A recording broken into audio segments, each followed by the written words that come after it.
Commissioner Gilman not going to make it? Or- Everyone except Commissioner Gilman? Mhm. 2, 3, 4, 5, 6.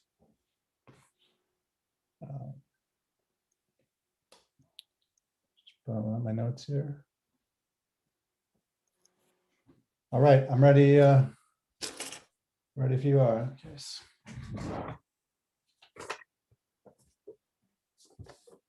All right. Let's go for it. Good evening, all. There's Brennan Hogan calling to order the March meeting of the Public Works Commission, 6:34 p.m. Good evening, all.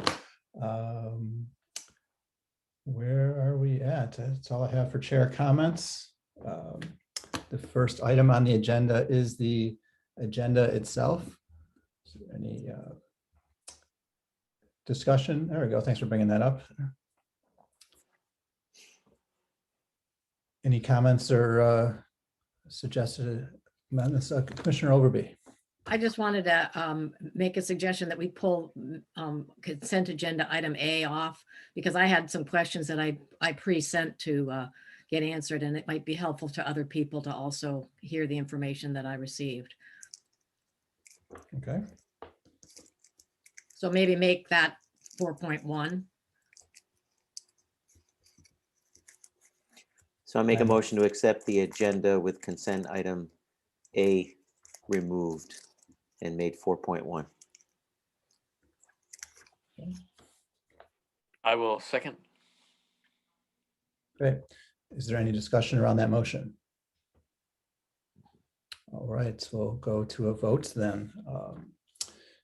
Commissioner Archambault, Aye. Commissioner Barr, Aye. Commissioner Boats. Aye. You, Vice Chair O'Neill Vivanco, Aye. and Commissioner Overby. Aye. Aye for myself. The agenda is passed. Thank you. With that one modification of making spaces is now 4.1. Moving forward, item 3 is the public forum. Mr. Goulding, could you let us know if we have any interested members of the public here?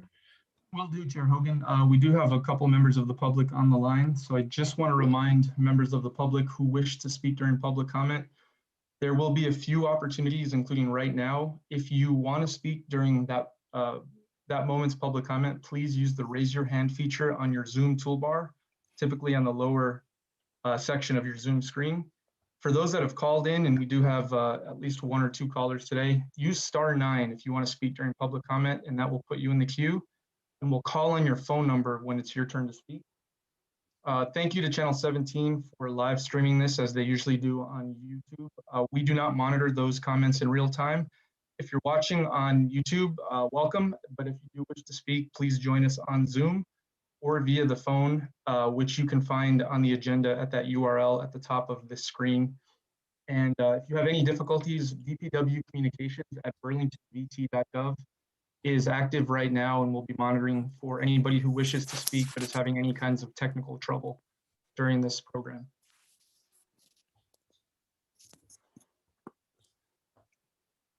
All right, thank you. And at this time, there doesn't appear to be anybody signed up. And I'll just remind folks to hit raise your hand or *9 if you do wish to speak during public comment.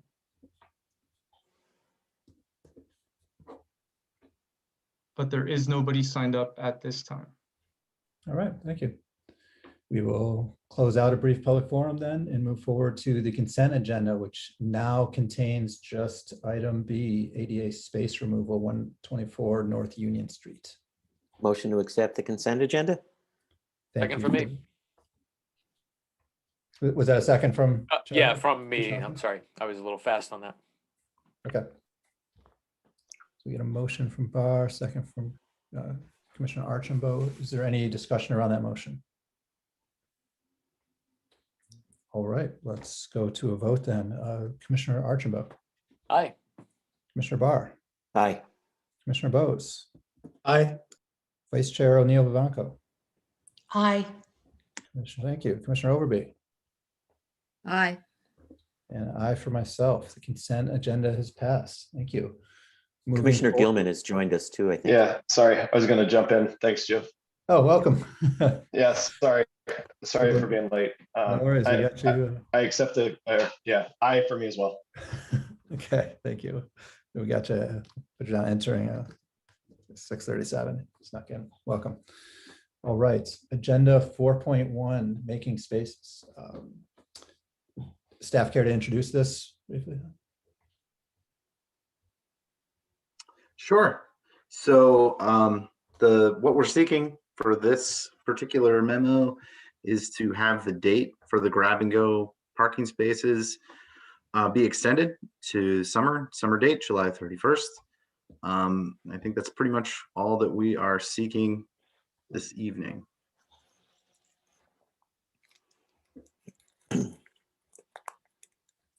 Okay. To commissioner discussion then, Commissioner Overby, is there anything particular you would? Yes, the Okay, reason I gotcha. pulled it off was I had read it sort of closely and it refers to the fact of the parklet and the street seats program that we sort of have in a pilot version. And that and in fact, there was also, it was continued last summer because of the the COVID emergency. And so we never ever actually voted on trying to turn it into a permanent program. And I was seeking clarification about that. And I just wanted to share the information that was given to me earlier. And maybe, I don't know if Director Spencer wants to reference it because he communicated back to me, but we haven't actually finalized that, what the program is for the parklets and street seats that we started. And it's been going forward under the administration of the city, of the Public Works Department, based on the emergency, the COVID emergency. So my concern is that I wanted to make sure that we ultimately at some point go forward with that. And at this point, it's still going forward with that. And the policies and the way that it's supposed to work, I guess, have been drafted and they're posted. And maybe Director Spencer, you can refer to that, and people might, just so people know that this is what's going to happen this summer for the parklets and the streets, the street seats and the use of the sidewalks under the emergency measures right now. Great, happy to. Thanks for Commissioner Overby's careful reading of our documents. Sorry that the memo wasn't as explicitly clear as it probably should have been, that we're just seeking your approval tonight on the grab and go spaces. The partner program that we stood up in the early days of the pandemic under the Making Space for Restaurant and Retail Recovery was this expanded sidewalk program where we provided an expedited, no-cost way for the department to approve encumbrances in the right-of-way for adjacent businesses to do their retail outside or their table service outside as part of the recovery from the pandemic. And given that the state emergency is still in effect, the council action last year to allow this expanded sidewalk program to be a public health action under the state of emergency still continues. And so we don't need action on that from the commission tonight, but once the state of emergency ends, 6 months after that, our authority to run this expanded sidewalk program would terminate, and we'd need to come back to the commission for further authorization. And you posted the terms of that, which you sent to me in an email for people that want it, businesses that want to apply for that. It's posted on. You may want to give that website. I guess I could read it too, but. Yes, thank you, Commissioner Overby. That's on DPW's website. And if you search in your search bar for Making Space for Restaurant and Retail Recovery, it'll come right up. And our staff point person is Caleb Manna. That's CMANNA at burlingtonvt.gov. Happy to answer any questions. Thank you very much. Yeah, thank you for that clarification. That was my reason for pulling it off. So thank you for that clarification. Yep. Great, thank you. Any other commissioners have discussion to add here? All right, see now we'll invite any interested members of the public to comment on this item as well. We have it. Hogan, there's nobody signed up for public comment, but as a reminder for now in the future, *9 if you've called in, or hit raise your hand on Zoom to alert us that you do wish to speak. None at this time. Thank you for that, Mr. Golding. *9, we will get that ingrained in our memories. Okay, with that, we'll bring it to a vote here. Or I guess Motion. I'll hold off and await, see if anyone has a motion to make. Motion to accept consent agenda item 4.1. Thank you for that. I second the motion to accept consent agenda 4.1. Thank you. That second. Okay, is there any discussion around that motion? All right, seeing none, we will go to a vote. Up to the top, please, Commissioner Archambault. Aye. Thank you. Commissioner Barr. Aye. Right, Commissioner Bose. Aye. Commissioner Gilman. Aye. Thank you. Vice Chair O'Neill Vivanco. Aye. Commissioner Overby. Aye. Aye for myself. The motion passes. Thank you. All right, moving forward, we are on item 5, parking program for restaurant and retail workers, inviting a communication from Mr. Padgett.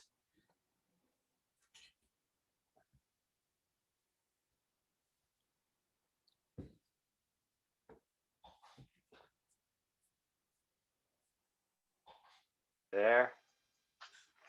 Gotcha. Can't hear See you. You can hear me? I can't hear you.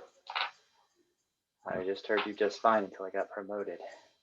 You can't hear us now? Oh, maybe just turn these off here. Hold on a second.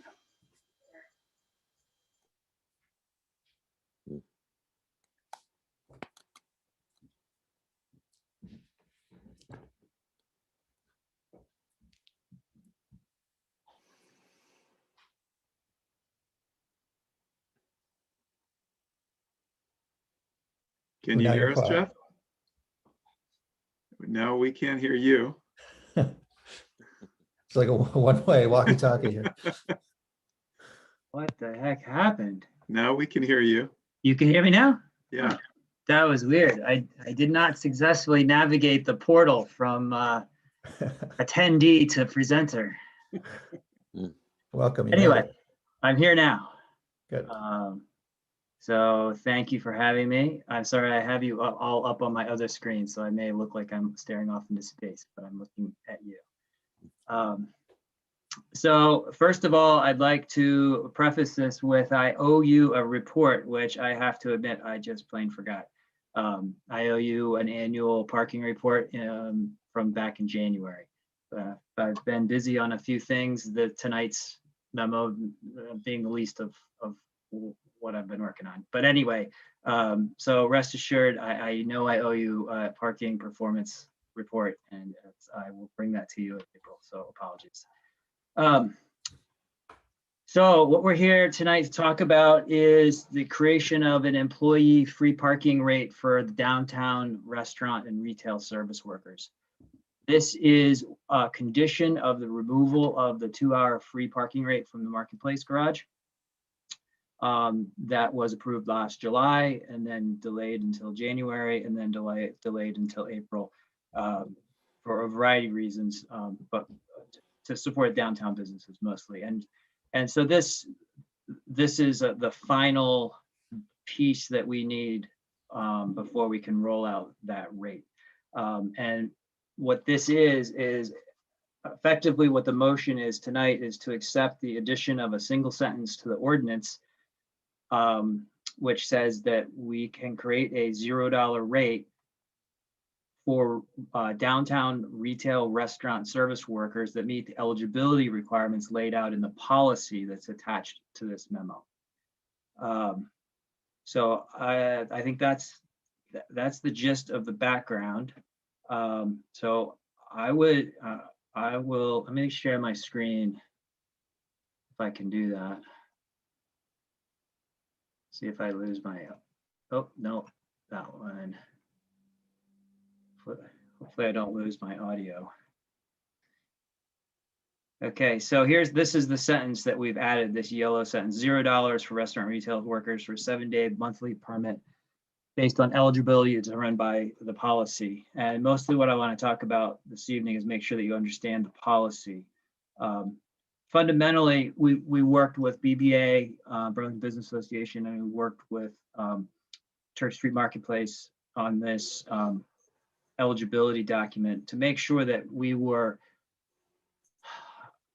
adequately defining the class of employees that we want this to benefit. And it's really intended for quote unquote frontline style workers. So customer facing, retail, restaurant, and service workers. So we defined these goals. We said we want this policy to support the restaurant, retail, and service businesses in downtown because they're key to the city's economy at large.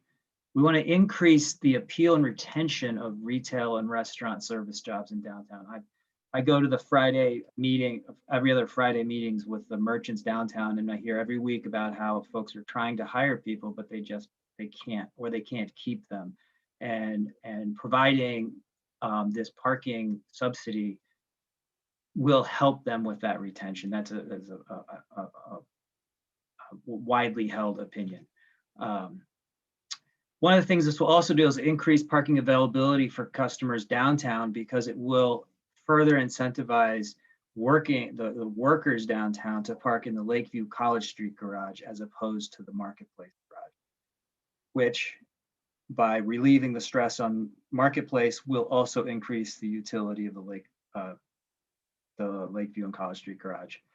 And we want this to be a financially sustainable model. So there's not a good linear way to do this. Let me jump right to that because I think that's what a lot of people wonder is how are we going to pay for this? So I'll talk about the money for a minute and then I'll jump back to eligibility. So basically, we're estimating conservatively that the removal of a 2-hour free program from the Marketplace garage will generate an additional $400,000 in revenue. So I said, for the sake of budgeting this program, let's say it's $300,000. And I also estimated it at high cost on the employee free parking at about $15,000 a month. We have had a pilot program running for the past year, and at its peak in November, December, we were burning about $8,000 to $10,000 a month in that program. Other months, it was more like 6, 7 to 8. So 15 is high. We have about 65 companies right now that are on the program. So I don't imagine we will have a massive increase in participation, but I assume we will have some, and certainly over time. So that's, and that will leave us conservatively still benefiting by $120,000 from the removal of the 2 hours free. So let me get back. Let's talk about eligibility then. So this is where some of the sort of sticky wickets are. What we want to be sure is that this program is really helping the people who need it the most. So first, we want to make sure that the business is an eligible business. So we want to make sure it's within the downtown improvement district and that they conduct their primary business and the transactions in that business within the boundaries of downtown. So we don't want this supporting internet business. We want this supporting downtown business. So retailers, restaurants, personal service, hard goods, soft goods, dining, takeout, salons, massage, fitness, that type of stuff. So within those businesses, now we have who are the eligible employees. So we want this to really be helping those frontline workers. So the service staff, reception, sales associates. It's not intended for the business owners or non-consumer facing management or independent contractors. Sorry, I'm kind of blowing through this. I know you probably read it, but I want to hit the wave tops here. So here's where my foreshadowing of my apology for January comes in. Part of this program has to be an audit. We have to understand how many permits we're giving out. We have to understand how much that's impacting our other monthly parkers. both on an occupancy basis and a revenue basis. And we want to be sure we're not cannibalizing our regular business. And so that has to come to you. It has to come to me every year. I need to understand. I need to understand it more than annually, but I at least need to report that out to you. And then section 7 is sort of some of the logistics of how the program is being executed. So I apologize for blowing through that a little bit, but it's pretty well laid out in this document. So I just wanted to make sure that I talked through most of it. So happy to answer questions, or Chapin, if you think I overshot something.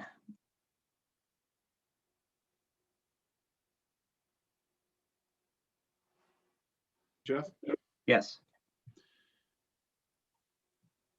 All right. Yeah, thank you for that, Mr. Padgett. Bring it to the commissioner discussion on this item. Start at the other direction here. How about Commissioner Overby?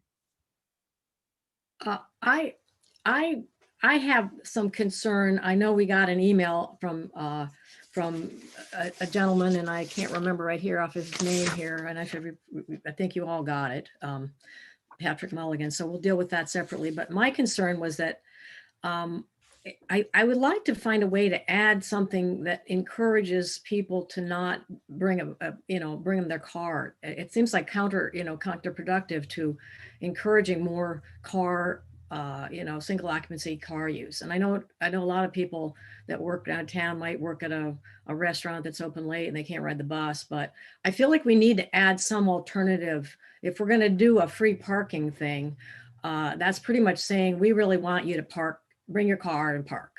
And I'd like to have somehow this, and I don't know how you're going to do it if it's in a section of the ordinance that relates to just fees for parking, but I feel like I have a concern to be just adding a free parking thing when we're really struggling to say this is going to be a walkable city, bicycleable city, and yet this just seems to be the opposite of that.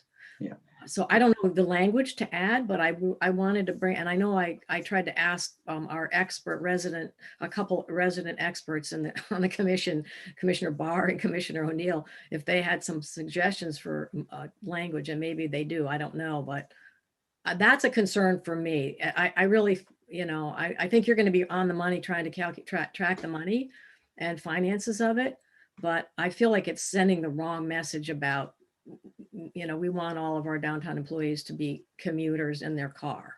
And what can we do about that? Right. So there's a couple of challenges in there. One is revenue that is generated by the parking garages can only go to parking garages.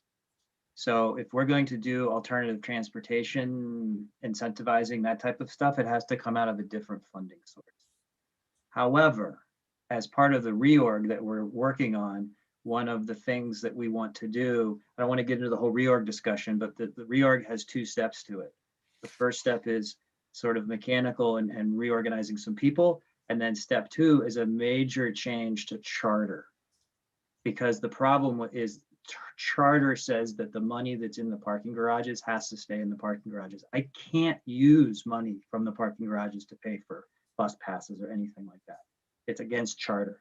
So what I want to do is actually change charter to allow for more flexibility within the garages to do things exactly like what you're saying. But in the state of the world right now, our downtown businesses have a real problem with employment. They can't employ people. And I don't think the message that the message they're sending me is not that they want to encourage more people to drive to work. The message that they're saying to me is they have people that are driving to work and then are quitting because they can't afford to pay for it. So that's the way that it's expressed to me. So I don't know if that addresses your concerns, but so it's very on the forefront of our minds, absolutely, and we're trying to figure ways to. My thoughts that's anecdotal information about we can't get employees because they can't afford. If they paid $15 an hour or they paid something livable wage, there's a different scenario here. So we can't go there either. But I mean, and maybe, and free to me, I would say there should be some fee, maybe, like we're charging the students $10 a month now to park in the garage back there, and then $40 a month. I mean, maybe it has to have something. So there's actually, some commitment to it financially. So, I'm not so supportive of the free.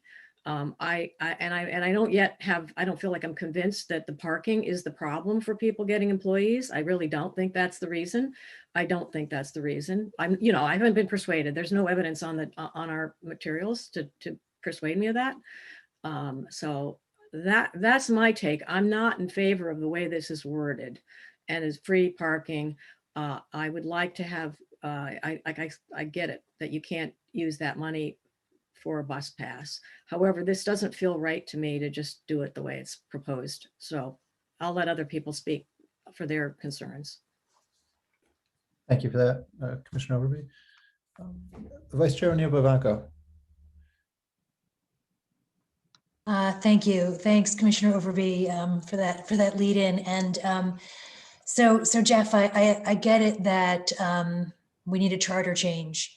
But if you look at, like, this is a parking and transportation management plan, it's that the transportation management plan piece of this document that I feel like the parking only addresses the kind of single occupancy vehicle.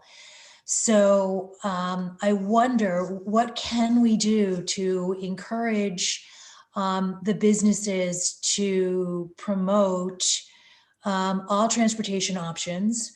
And what purview do you have to, incentivize a car share pod in one of the car parks, because that would benefit the parking garage. That's money you can spend there.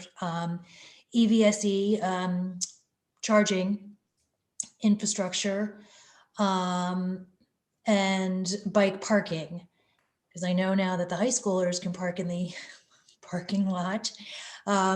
So are there any of these other modes that the parking garage that you could support within this framework for parking that would support just not the single occupancy vehicle? And there's free transit right now that will probably go through until the end of 2021. So that may help. And then the bike share, I'll let Jim talk about the bike share. But I do feel like, BBA is always going to complain about the parking. That's how they see the world. And I do understand that's how they see the world. And I want to kind of, settle in with that. But I also want to support the city's walk bike master plans and net zero energy, and how we as a commission can help move towards that. Yeah, for sure. So there's, I think, 2 or 3 new EV charging stations are going into the Lakeview garage right now. That's not actually our project, that's a BED initiative. And I was on the phone with Tom Lyle yesterday. He's pushing to put more all over the city, and I work with him where I can to support what they're doing. They're looking at possibly a new replacement charger for Marketplace. I have asked him if he wants to do a lot of EV charging, we should do it at the Lakeview garage, because Marketplace garage is overwhelmed right now. And as far as bike parking goes, yes, there is lots more bike parking at the Lakeview garage now, thanks to the high school coming in.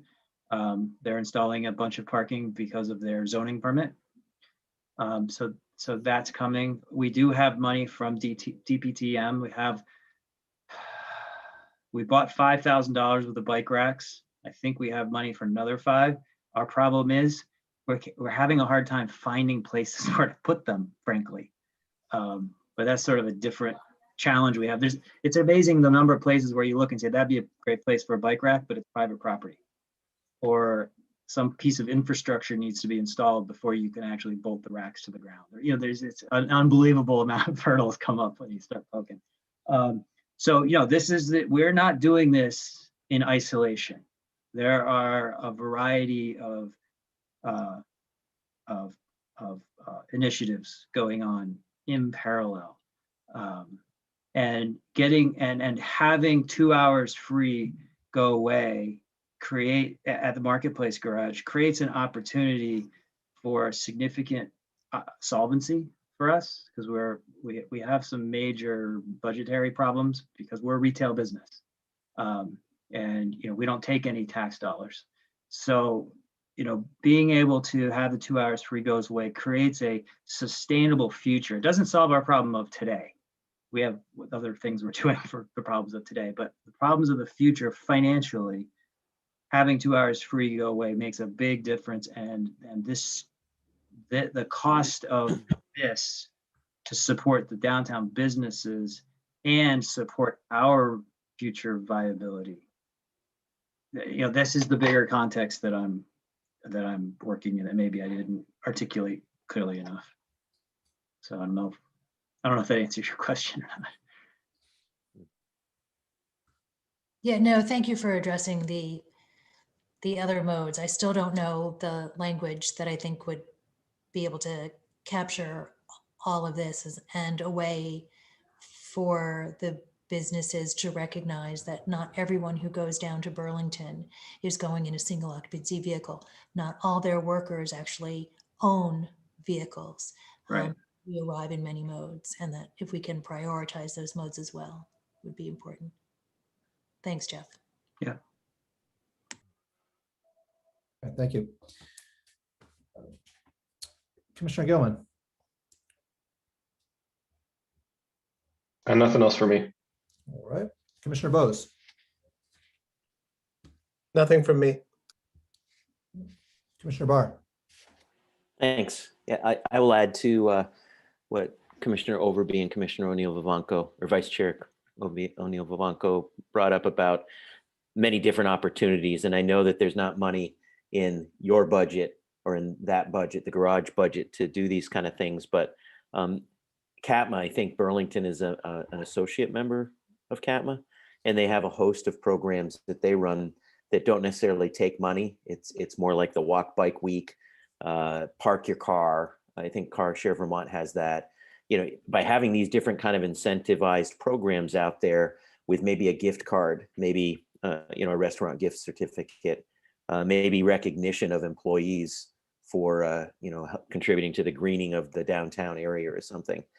I know that those are a bunch of little teeny things, but they don't cost a lot of money. And whether you use CATMA, I know that in my organization, we have many programs that are tied to CATMA, but then we've invented our own. We've got many programs that we do in-house that really don't cost us that much money. And it's a little time, it's advertising, marketing, doing those kind of things. But the other thing too, and Vice Chair O'Neill-Vivanco mentioned it, and I know Chapin is well-versed on the bike share and the future of bike share for us. But I think that we're on the cusp of having a really great bike share improvements and updates coming to the city of Burlington. I don't know how many people on this call, including you, Jeff, have much information about it, and I don't know how much I can leak, Chapin, out about it, but I'm feeling excited about the idea that there's going to be electric bikes in the city, and there's going to be more hubs around, so that's going to increase the use of bikes and going to work. That was one of the big things, is if you have bike share but it's not electric or ped assist, you get to work, you're sweaty, hopefully you have shower facilities. With e-bikes, you don't need to worry about that. You're going to be able to show up and do a shift. But like Commissioner Overby pointed out, there's some overnight shifts or later shifts that are not going to be able to partake in some of these things. Buses stop at what time? 11:30, I think, 11:30 or 12. So there's going to be some disconnects there. Right. And I do believe that I'm not sure if the fare free is going to continue through the end of 2021. I'm not sure if you probably know way more than I do, Chapin, but I've heard that there might be some changes to that. And we do have money from the Downtown Improvement District that's earmarked for subsidizing bus passes. That's in a parallel budget that I have, Mhm. but buses are free. So Right now, right, right now, but I right, don't- right. But we've been How sitting on about- that money for over a year. So it's not for lack of interest in supporting multimodal stuff. Is It's- that money just for bus passes, or can it be used for other modes? Like, could you give them either a bike share membership, or with the way the bikes are coming in, it might be a gift card for a monthly? Right. a month. I'm actually engaged in a conversation right now with the BBA where we're reviewing our work plan for the DID money is spent based on a work plan. And right now that work plan aligns that money with the bus passes, and we're trying to figure out, well, obviously we can't give away free bus passes right now. That makes no sense. So where do we push that money? So I guess that's what I was trying to say is earlier is for me, this situation with the employee free parking is not about encouraging car parking or encouraging multimodal. It's not really a programmatic thing in that sense. It's really a direct support for the downtown merchants in a time when they're struggling significantly, and it'll provide a sustainable support for them in the long term.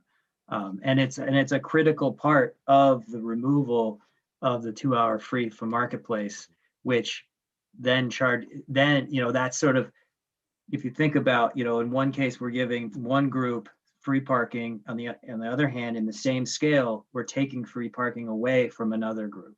So this is the balance we're trying to strike.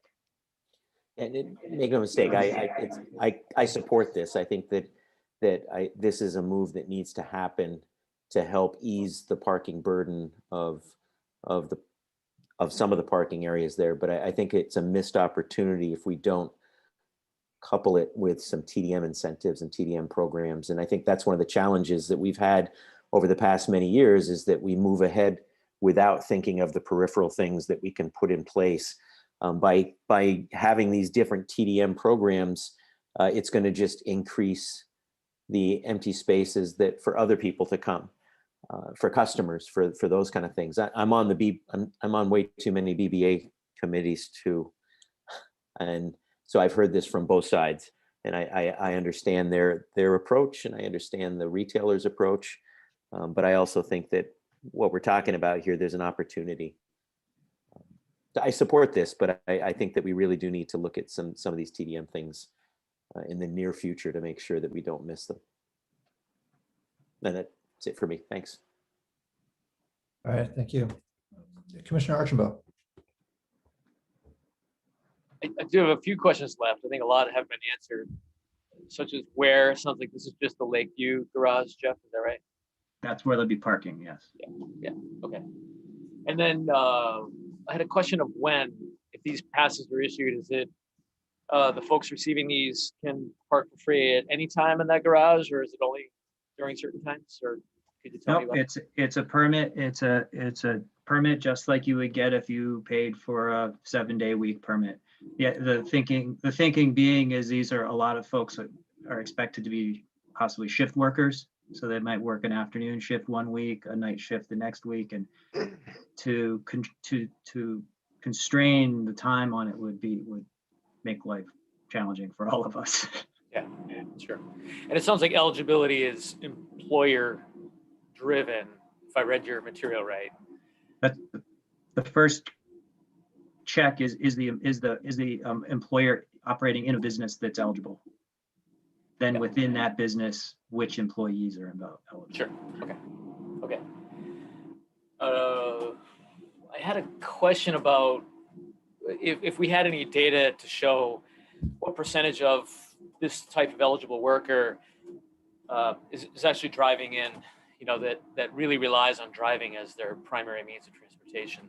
Do you even have a sense, like a back of the napkin guess on that? And I imagine it changes all the time given the turnover with our downtown businesses. Right.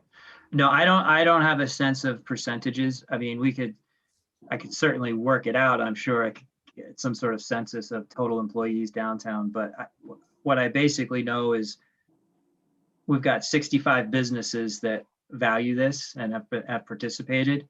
Yeah. And we've seen a steady growth in adoption. So the Parkers, employees are using it.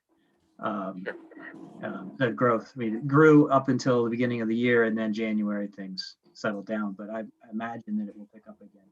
Yeah.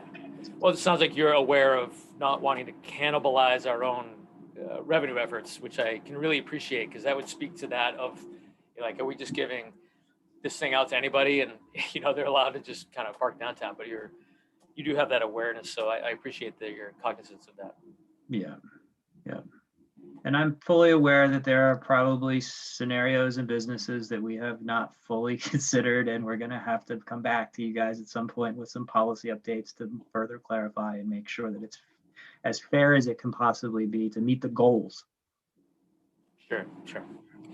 My last question, and I'll just make a few comments after, is by rededicating the funds from the garage, by taking away the 2 hours free up in the marketplace garage, does that take away from the repairs that are always needed in a garage? They're inherently come along with being the landlord of a garage. No, we'll still come out net ahead. That was what my little budget table tried to show, is even with conservative estimates, we're at $120,000 in the good. And I expect it will be more than that. Okay, great. So as long as it doesn't dig us a hole like we had previously, and we're trying to find money to scrape together to fix up our garages. But it sounds like you're comfortable that we're in a good place with revenues to continue to maintain our garages and keep that going, as you see it. Well, we're in a bad place right now because we just got beat up for a year, but I'm confident that this is a positive move to create financial sustainability of the garages. Yeah, okay, great. And just some brief comments. I'm really supportive of this. I think our business friends in the community really need this, not to mention the workers of our community need this. And if I'm putting myself in the shoes of someone, either a minimum wage or a livable wage, either way, it's a struggle, right, to make this work out. So I'm driving in for a shift, and if I gotta hoof it across town for a second job, or to get the childcare, or to balance all these other responsibilities, driving's where it's at, right? There are a few other potential options. And one could argue bicycle, but even then, if I got to get from downtown to, say, Shaw's down in the south part of town, that it could make me late for that other job if that's what I had going on. So I think if I'm in the shoes of the working class here, I'm really relying on that vehicle and the options that come across. So I'm very supportive of what you have here. I think it's really smart how you've worked this out, and I appreciate that there are stopgaps, that we'll revisit this over periods of time. And as hopefully we dig our way out of this pandemic, that maybe we'll find a time when we come to a place where we no longer need this. And it'd be great because someone could hop a bus that's readily available, or plug in an electric car, or whatever it is. But that's not where we are today. And that's where I really appreciate these efforts to reach out to a very hard hit socioeconomic class of folks who are working and on the front lines at that, and making do for them and the businesses in relation. So I think it's a win-win all the way around. So I appreciate your efforts here, Jeff. Thank you. All right, thank you. Just leaves myself here. So a couple questions. Can you remind me, are these permits tied to an individual and a license plate? I think you're on mute. Missed that. All right. Yeah, every permit that's issued to the garage is assigned to a person. So we have the name, email address, license plate number, all kinds of other whatever metadata that identifies the person. So we know if it's being abused. And some of the issues we have in that Section 7 logistics are around the turnover issue. And how do we make sure that the business owners are communicating to us clearly that, John Doe worked for this month, but then he left and now he doesn't work there anymore. And they have to tell us that he's left. Otherwise, he continues to get free parking until we're told. So we have some real business challenges here to make sure that we're hearing from. We need to somehow make the businesses financially exposed to the cost if it gets abused. So there, Yeah, that's sort of what I was getting at. I was curious if you have sort of data checks in mind that the things you want to be seeing to be checking for abuse. yeah. Yeah. Do you have a sense, and I guess somebody touched on this earlier, but do you have a sense of like the rough breakdown of our, so the downtown, the DID, just general population in proportion that is employees versus customers? Employees. I mean, maybe we'll versus- know more about this once this program is in place and we have sort of better accounting of who's using garages and so forth. Yeah, so yeah, we'll have a really good idea of how many downtown workers need to park. Right now, we don't have a good handle. I mean, I have validation transactions, but the way we've been running the program till now has been a validation. So somebody took a ticket and then they swiped a coupon, and it was anonymous.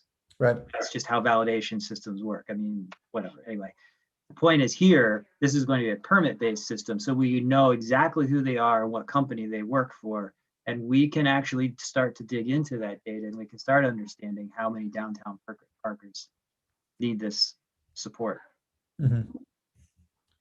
Yeah, thank you for that. There's a couple of questions. I was curious of like, if you have expectations among these 65 participating businesses of their demand here, and is some of them, I don't know if they have 100 employees each, or some probably have 5 employees or whatever, but like, is it worth considering things like, your first 50 passes are free and then they're $10 a month or something like that? Or like, what are sort of the bounds of our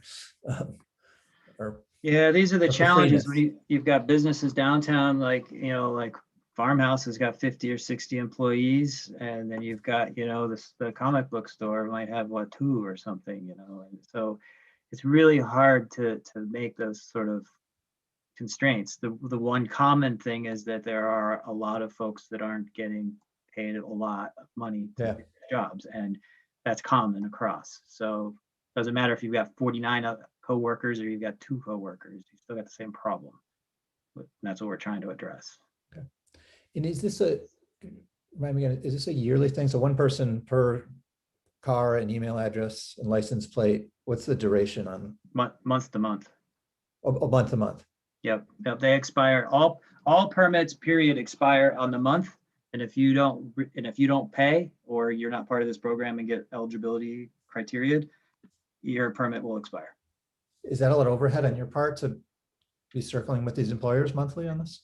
It will be some work. It will have to be a process that we just nail down and get to go. And this is, again, going back to the reorg that is coming. Is part of what we're doing is we're making a single parking services organization that will have more resources focused towards customer service for parking. Right now, there really is no customer service for parking. We have customer service if you've got a ticket, or you've got customer service if you go to Pine Street. Otherwise, you've got Leonard Ducharme trying to help everybody, and he's trying to manage the garage operations and do permits and. So yes, there are challenges ahead. Sure. Okay. That's all I had. I guess this point will open up to public comment on this item. If we have any interested members of the public. And at this time, nobody is signed up for public comment. All right. Thank you for that. Anything else from my fellow commissioners here? Yes, Commissioner Overby. I want to just follow up on, after having listened to everybody. I want to just acknowledge that what we're trying to do, it sounds like, is in effect subsidize the wages of the people that work downtown. And so if we acknowledge that, then maybe we could include as part of your criteria sort of the pay level that we're assuming that if people are below that, we would like to subsidize their wages by giving them parking at free, or I really feel like we need to have something like the $10 a month rate, just to have a sense, because that will also help you to get some statistics of who really does need it and want it. When it's free, people will take it and they'll go, well, you know, maybe I'll use it, maybe I won't. But if somebody pays $10, there's a commitment. There's a little bit of a commitment. So my thought is, could we add a criteria to your criteria that says that, you know, this is the people that are eligible are those that are paid, you know, less than whatever number, you know, want to say $15 an hour, or Yeah. paid effectively less than X dollars an hour for a tipped worker.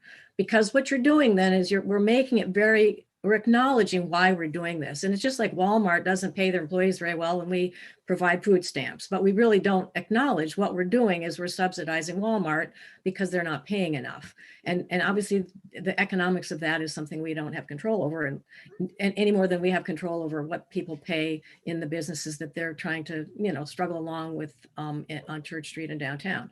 So my proposal would be to add some pay criteria to the criteria of those who would be receiving this, because then we're actually acknowledging what we're doing. We're boosting their pay by the value of the $80 parking pass for the month. And we're charging them $10 up for it. Or, okay, if you want to do it for free, but I still think it would be better to have some entry fee, because it will then give you better statistics on what the real need is for the parking for keeping employees working downtown. Those are my two proposals. Am I clear what I'm suggesting? Yep, and we had similar discussions with the schools. You know, we discounted their parking, and they're free to charge whatever they want, because they have an interest in incentivizing students to not drive, right? You know, some sort of education component around that, right? So we said, well, we'll do it for the 10, and then you guys can work a program like that. So that's almost how I think of, is maybe there's a way we can work with the businesses to say, yeah, we'll give this to you for free, but you should charge your employees, or something along those lines. There might be something creative. Well, that's another thing. Yeah, acknowledging we're subsidizing the business by what value. And so we actually acknowledge that we are financially subsidizing the pay of people running their businesses in a tangible way, not just generally we're being nice and you get free parking. You know what I'm saying? Yeah, it's clear we're trying to support downtown business. I mean, I've been very clear about that, and they've been actually very clear about needing the support. I mean, I go to meetings multiple times a month, and we have this conversation of they need the support of the city to maintain the vibrancy of what is downtown Burlington, and that's the workers, the people working there. Yeah, I think I got a consensus that we all agree to try to help subsidize the downtown workers, but I'm just trying to make it so that it's very clear what we're doing and how much we're doing it for, and that we're actually doing it in a way that we can make it easier for you to track it as well, and not just giving away parking passes. And some of the concerns that were addressed in the email that we all got about, you know, some of the people that might be already paying for parking passes, and they'll now switch over to getting the free one. So which is fine too, as long as we know what we're doing, and the public knows that's how we're using our $400,000 money, you know, from there, and it ties into the, you know, you haven't mentioned that at all much about the merchant voucher plan, so that, you know, there is going to be some recovery of, I would assume the merchants are contributing to the vouchers that are going to be used instead of the free 2-hour parking. So there's other factors going on here too. Yes, exactly. Yes, I'm glad you brought that up, actually. The merchant validation program is full retail. So the merchants have basically said, look, if you guys can help us pay for our employees to park, we will pay for our customers to park. And they didn't mince words. I tried to give them some sort of a discounted program, and they're like, whoa, that's too complicated. We'll pay. So that's why they see the give and take that's happening here, and they appreciate that. Director Spencer. Yeah, thank you. I understand and appreciate Jeff is on the front lines working with the businesses, but let's pause for a moment. This is not about subsidizing businesses. There is a policy move here that is in the interest of the city. A lot of restaurant and retail workers are second shift workers. Our on-street parking is free in most of the downtown after 6 p.m. We want to direct the workers who are coming downtown every day not to be parking on street or filling up Marketplace or other high traffic locations. We want them to be in an underutilized and nearly vacant garage in the evening. So it's like an asset. You own an asset, you need to move the people who you know you can move to the undervalued asset. So the people who don't know that undervalued asset get the prime asset next to where they're going. And I appreciate that Jeff's working with the businesses directly and hears their needs, but fundamentally there's a value proposition just for the city's vitality overall. Yeah, that's absolutely right.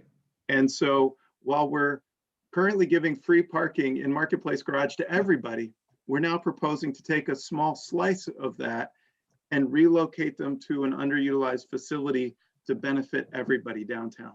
So certainly agree, we're trying to help businesses, but there's a big net win for everybody down. Thank you for that, Dr. Spencer. Commissioner Bowes, did you everything to add? Yeah, I mean, Director Spencer kind of answered part of my question. I just wanted to say, while I understand where Commissioner Overby is coming from, I did have some hesitation about putting too much emphasis on the tracking, or even putting the onus to determine who is eligible for programs like this on, I mean, on Jeff's shoulders or on the department's shoulders, because I think that's a tricky thing to get into. It's a lot of work to try and figure out who is more or less deserving in a context like this. And so I would be wary of kind of getting into that. And I actually think that, Jeff, as you described the way in which a version of this is working with the school, that kind of makes more sense to me. I think putting the onus on the user groups more generally, rather than micromanaging that aspect of it, to me makes more sense, because I just think it's getting into kind of a world of pain in that sense. And I think what Director Spencer just described in terms of a broader strategy makes more sense to me as well. Like, this is, again, is not just about meeting the needs of the businesses themselves, but in terms of a larger strategy for the city. I definitely think that this makes a lot of sense. Anyway, thanks. Thank you. And I thank Director Spencer for articulating that so nicely, because it is one of, I think it's goal number 4 in our plan, is clearly to relocate parkers from to make space available for customers. Mm-hmm. Absolutely. All right. We've been around the virtual room a couple times here, but certainly we are seeking a vote. Would entertain a motion if anyone has one. Make a motion to accept as presented by Assistant Director Padgett. Okay, thank you. I'll Second. second that. We didn't Unless know someone we else had it. second for. You're welcome to have it. We go to Commissioner Archambault. I heard you first there. All right, so motion from Bar Commissioner, second from Commissioner Archambault. Is there any discussion around that motion? Yes, Commissioner Overby. I'm probably gonna not support it unless we make a modification to have an amount to it, but I just wanted to make that point, so that my reason for voting against it is not because I like the idea, but I feel like it's not been fleshed out enough, and hasn't been, some of these issues that I address have not been addressed. So thank you. Thank you. Any other discussion around the motion? All right, seeing none, we'll go to a vote. Commissioner Archambault. Aye. Commissioner Barr. Aye. Commissioner Bowes. Aye. Commissioner Gilman. Aye. Vice Chair O'Neill Vivanco.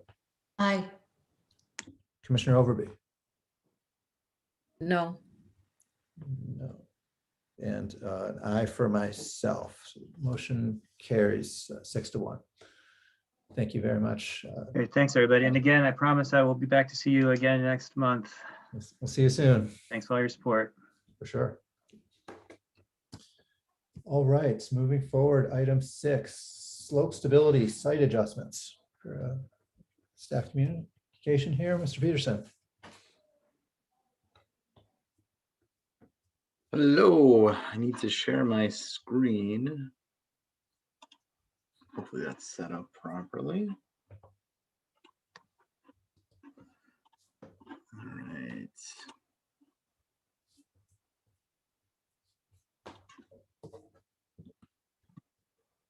Okay. So we'll just jump right into it. I'm Philip Peterson, Public Works Associate Engineer, and we're going to discuss the slope stability report, some inspections that have been conducted over the past couple of years. So throughout the city of Burlington, there exist several steep slopes which are a concern due to their location within the city's right-of-way, on city-owned parcels or adjacent to city property, or city-owned infrastructure due to the consequence of failure of these slopes and potential disruption to the city property or infrastructure. DPW Technical Services began a process in 2019, which really began before that, but officially began in 2019 to inspect, monitor, and identify prioritized projects as well as proactive maintenance plans to address slope stability issues within the city. So DPW worked with Hoyle Tanner and Associates, and their subcontractor Terracon to perform inspections of 4 slope locations in 2019 and in 2020. The purpose of this scope of work was to perform visual inspections of the slopes, document existing conditions, and make recommendations for future inspections and future repairs. The initial analysis did not include soil borings, soil testing, or design for any necessary repairs. This effort is just a visual inspection more than anything else. And so in 2019, we focused on the North Shore natural area, Manhattan Drive on the east side and the west side, which is the Route 127 Beltline and near Manhattan Drive. And then in 2020, our focus was along Riverside Avenue. So I'm sure most of you have been on the bike path and you know this giant wall near Star Farm Road. It's what we call the North Shore natural area. So the assessment of our consultant is that it is stable, and future inspections would be on a 5-year cycle. Our next inspection wouldn't be until 2024. That doesn't mean that we as city staff aren't going to do anything. We will be monitoring the armored slopes for any creep of the flank slopes. There is a crack in the middle of the retaining wall. We will also monitor that. It was deemed to be not significant. We will also be taking vertical measurements using a grade rod once a year. But a more official inspection would be every 5 years. And then Manhattan Drive at Route 127. So this is more the west side of the Beltline off Manhattan Drive. This is also considered to be stable. The future inspection frequency is a little bit more, it's less, so it's every 3 years. So the next inspection wouldn't be until fall of 2022 or 2023. We will also monitor this work. Now, there is some overlap with our stormwater team. We're coordinating with the city stormwater department for inspection of their drainage structures and any general maintenance needs. They do have a construction effort that will be taking place this year along this particular stormwater outfall. We'll talk a little bit more about that. And this is Manhattan Drive at Champlain Street.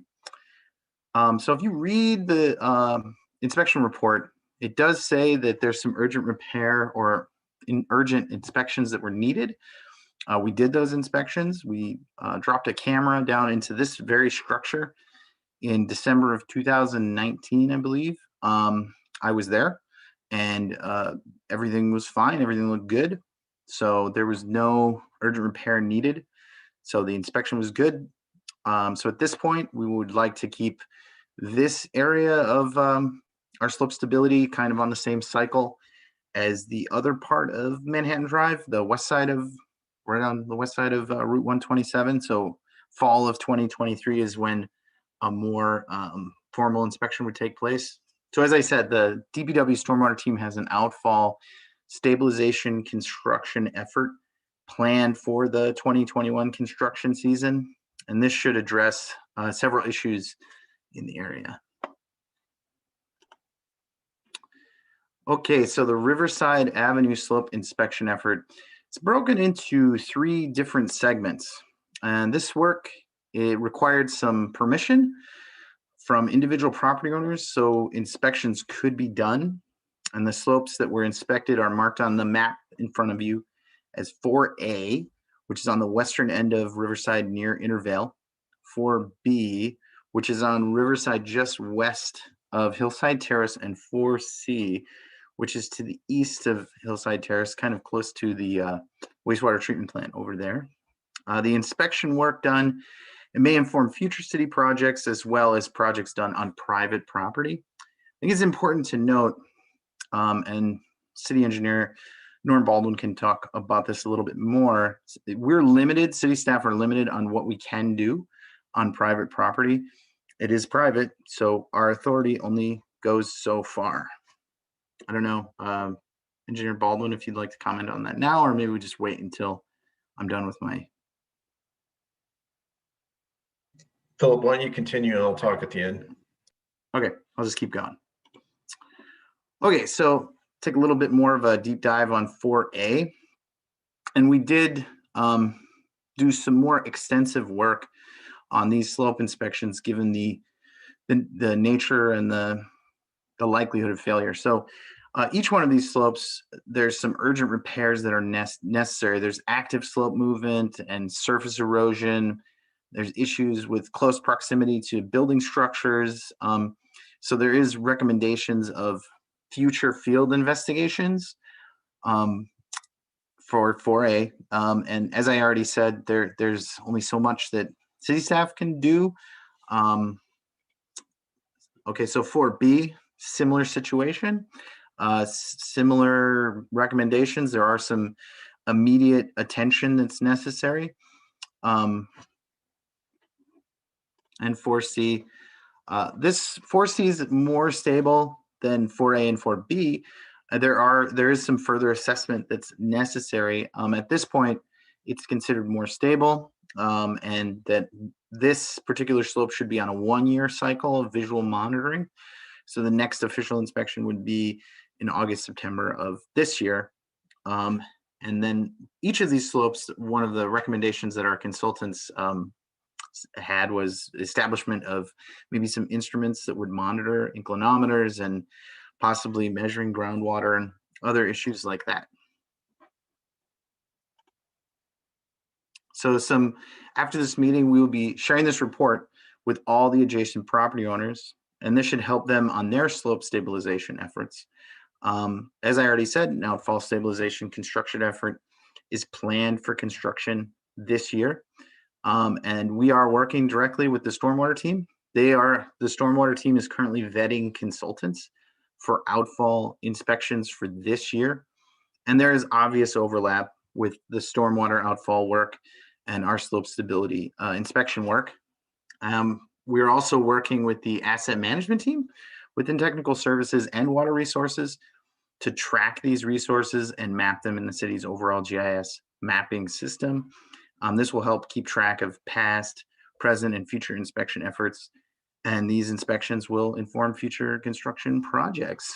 And that is it. And at this point, I think I'll turn it over to Norm so he can discuss the Riverside slopes a little bit more. So Philip, I think, has pointed out that we have certain limitations, and I would start by saying that previously when I was managing the trades inspection team, there was authorities that the building inspector carried that I, in support of the team, could assist in the inspections of what we call dangerous buildings. And it was presumed at the time, probably 3 years ago, that under those authorities, we could look at these sites where people have potentially done infill and created an unstable condition and order them to remediate. It turns out that a closer read through the city attorney's office, our authority only ends at buildings and structures. So there are limitations to what we could do or I could do as the city engineer at that time, managing the trades inspection team. And going further, now that the trades inspection team is not part of my team, it's now permitting inspections, I have probably less authority beyond that I can certainly support when they ask or request support. So in light of those 3 properties that happened in that October rainfall, I guess it was a Halloween storm, there was some material stored on 3 properties on Riverside Avenue where that rainstorm mobilized some of that loose material on the top of the slope and made a serious mess, which got me digging deeper into, again, how can we require the property owner to remediate? And what it boiled down to is, since the trades inspection team had very limited authority, the only authority left was through some sort of zoning violation. And those 3 properties are dealing with that zoning violations themselves and have hired a consultant to support them to do an analysis as asked and to come to some conclusions in terms of remediation. There is, strangely in that process, I've identified that there is a city parcel that potentially we could help and assist the property owners in remediating some of those issues by potentially using city property, but it's yet to be determined the future of that. Regardless of that fact, we think that we're areas where we have influence, areas where we own property, areas where we have outfalls and we have easements. We are doing more work to try to identify situations that we can act on. If we don't get the cooperation of property owners, then we have to rely exclusively on visual inspections. And visual inspections only go so far. So, when you have a slope that is an unknown soil condition and unknown geometries, and there's various layers of soils and you don't know what groundwater conditions there are, you really can't make any real determination as to whether it's stable or not. So we unfortunately are left under the current structure relying on the good judgment of property owners to make good judgments about their property, with the exception of when they go to develop their property, which triggers a development review process where we can, if we believe there's some instability on the property and what they're proposing to build, we could require that they hire a geotechnical engineer and demand that they provide a report that suggests whatever they're building is not going to further put people at risk, either their adjacent properties themselves or their property. So there's more work to be done. I think we did have some early conversations with the attorney's office about how we can explore expanding authority, but it's yet to be determined what we can do beyond what we're currently doing now. But as a baseline, this information that Phillips gathered with the consultant gives us kind of a history. What is going on with these properties in these locations? And is it concerning or not? And do we need to do more work? So that's kind of the sum total where it's at. Both Philip, Susan, and I have been working on this. We are certainly willing to answer any questions you might have, but we are happy to do what we can do to make it better. Great, thank you for that. I'll remind our fellow commissioners, we are not in need of a vote here. It's an informational item, but that said, we appreciate the chance to engage on this. I'll bring it to commissioner discussion now. Start with Commissioner Archambault. Yeah, thank you for this. Boy, this is one of those issues that hardly gets attention. So I was really glad to see this on the agenda, to be honest. Question for you: is there an imminent danger to any people's safety? Namely people who work or live along that stretch of where these banks are identified. I don't believe that's the case, but it's a lot of unknown conditions, and unfortunately, those are hidden conditions. So if you don't know what the groundwater regime is, you don't know what the soil condition is, and it looks fine, it looks normal, then suddenly you get a heavy rainstorm, conditions change, things could change. So, the problem with these areas is they're typically loamy, sandy soils, so they're easily erodible. so they can scour at the top of the slope. You have steep slopes where people continue to put material and overburden.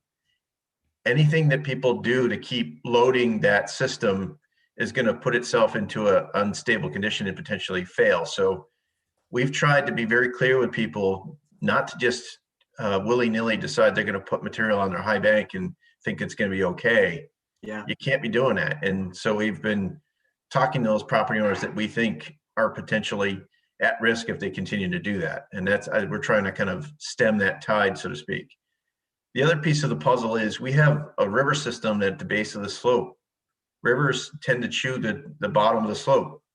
When they're chewing the bottom of the slope, it's like pulling material like a conveyor belt, and it's pulling it down. So it depends how close the river is and whether it has any influence or not. Many areas along Riverside Avenue probably aren't influenced by the river, but some areas are. So all those things have to be closely watched and monitored, and it's kind of some of it's glacial kind of change that you can't see unless you're documenting on a kind of a frequency that's meaningful. I think it's important to note that property owners are taking actions. They do have consultants, and the information that we've collected, they will be using to carry on. Yeah, that's great.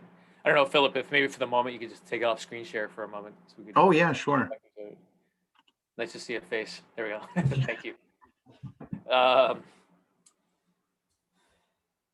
Let's see, I asked you about personal safety. If we have, let's say, a super soaker of a season, right? Summertime hits and we get all these, we've seen an increase in strong storm events, namely rain.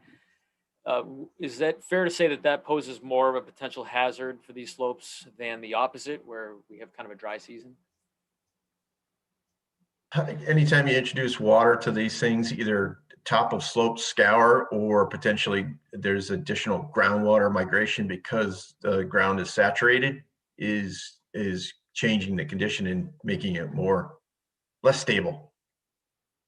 But for the most part, I think if you have undisturbed soils and it's fairly compacted and it's not fluffed up like someone bringing material, it generally will stay unless it's on a high slope and an unstable condition to begin with.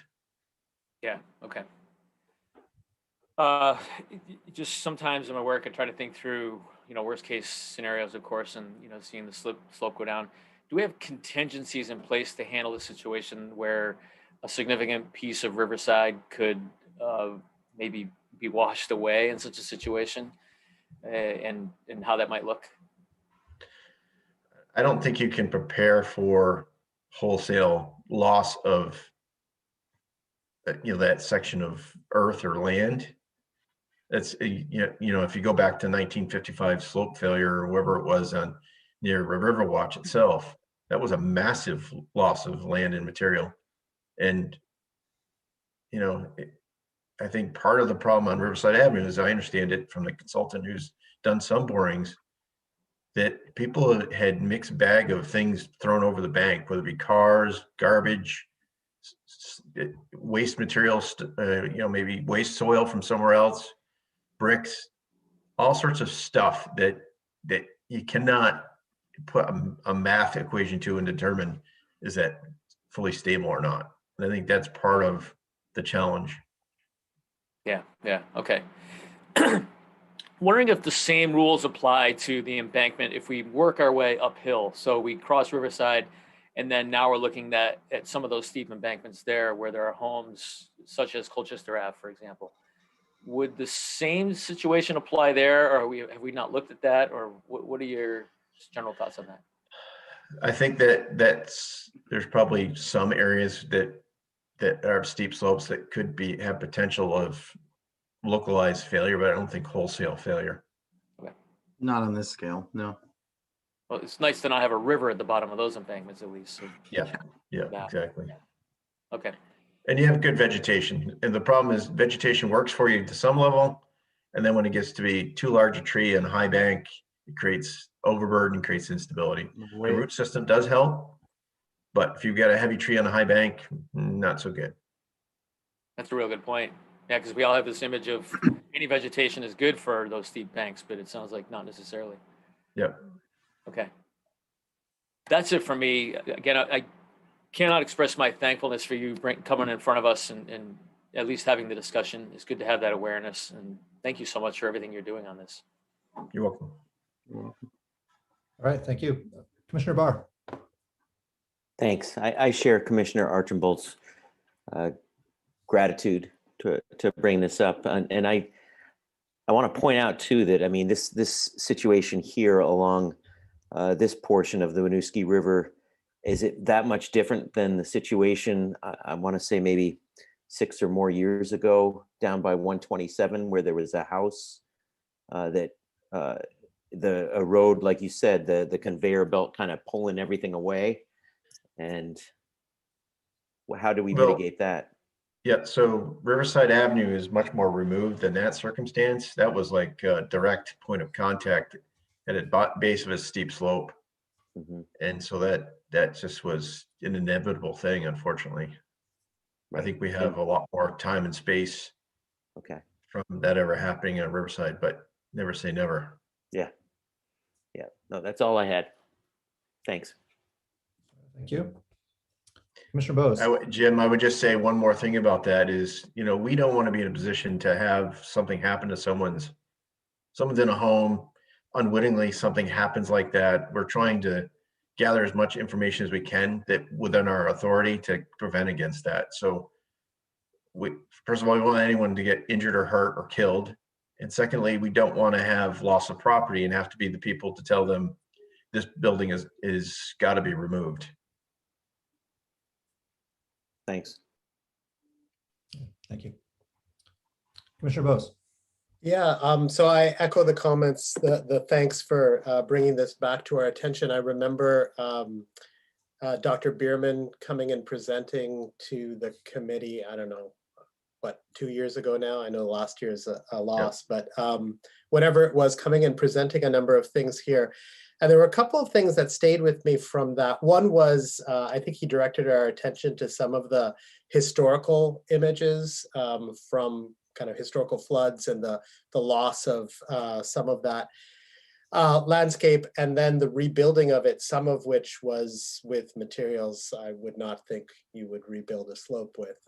So, I mean, I guess that's another part of this story in terms of what was considered safe for slope stabilization earlier, clearly might not be today. But one thing that really struck me in this report, and especially as you were talking about this, was the sense that I got from you that there was perhaps more willingness by some of the business owners to talk to you about it, because my sense from the earlier discussion had been there had been some unwillingness or something like that. But am I right there that there was a little bit more openness to that? Well, Oh, I think it cuts both ways.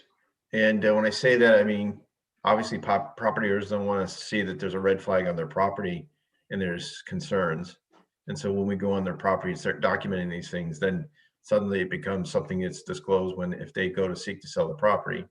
But they also, if they're under an order and it's costing them significant dollars to have a geotechnical engineer come up with solutions and then fix the problem, then they really want our assistance. So it depends on where they're at in that kind of thinking.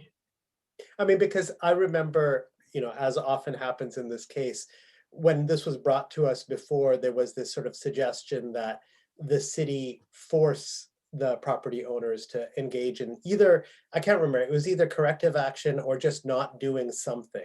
I think it was just dumping a bunch of stuff or something like that. We basically told them, stop bringing material onto their property until you get a geotechnical engineer to determine what the exact condition is and what you can and can't add to this property, or if that you have to remove what you place because it's already presenting a problem or hazard.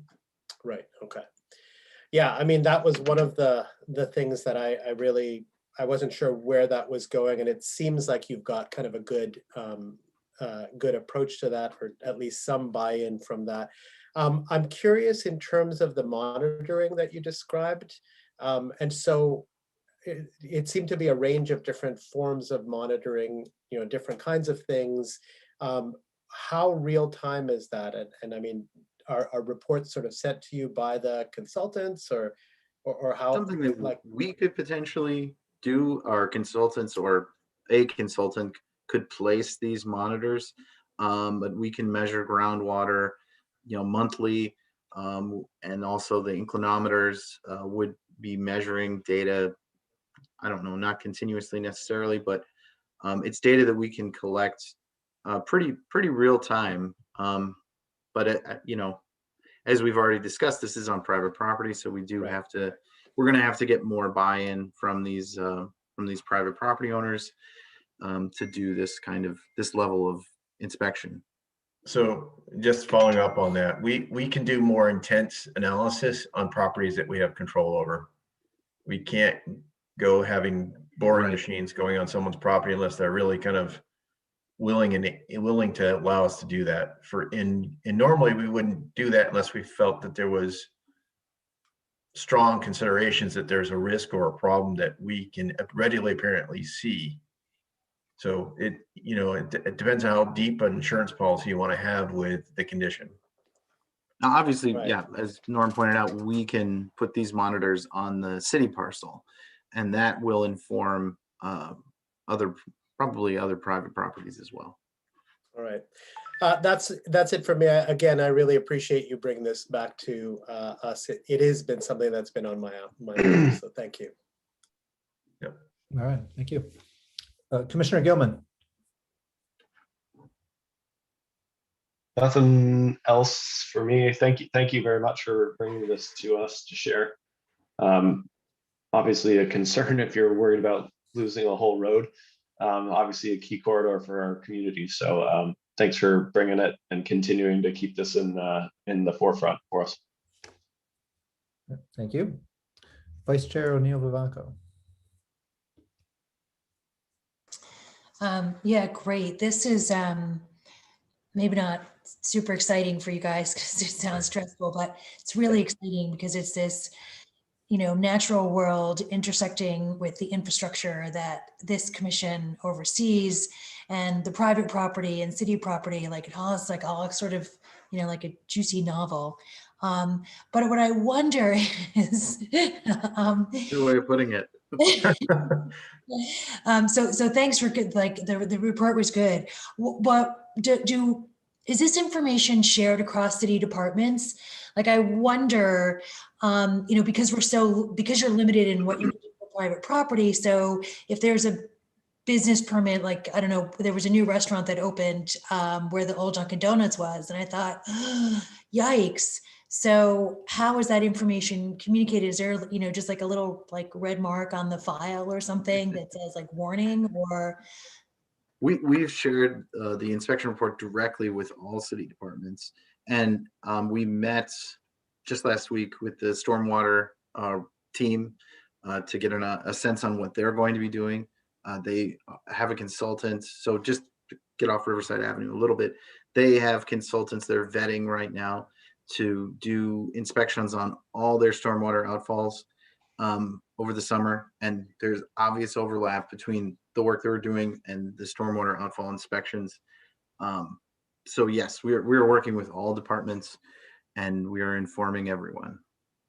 So I think our biggest reach out to the world is really the development review process.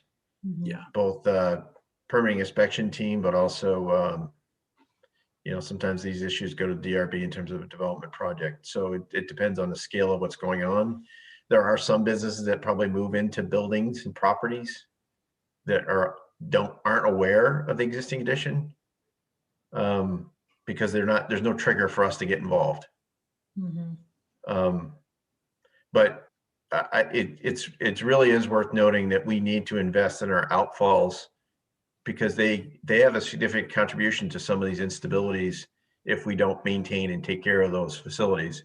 All that stormwater runoff has significant erosion capabilities, and you'd be surprised how much it can erode the tail of slope. And so stormwater as an infancy of a utility, in my opinion, in the last 10, 15 years, has done a lot to kind of address those things that were neglected for so many years. but there's so much to do. And so when we talk about giving support to our water resource people, you really need to support them in helping them get funds to fix and repair so many outfalls within the city, because it does tie into this issue. Right, yeah, this is part of that Peterson novel. No, this is really great stuff. Thank you so much for this information. Yep. Welcome. All right, thank you. Commissioner Overby.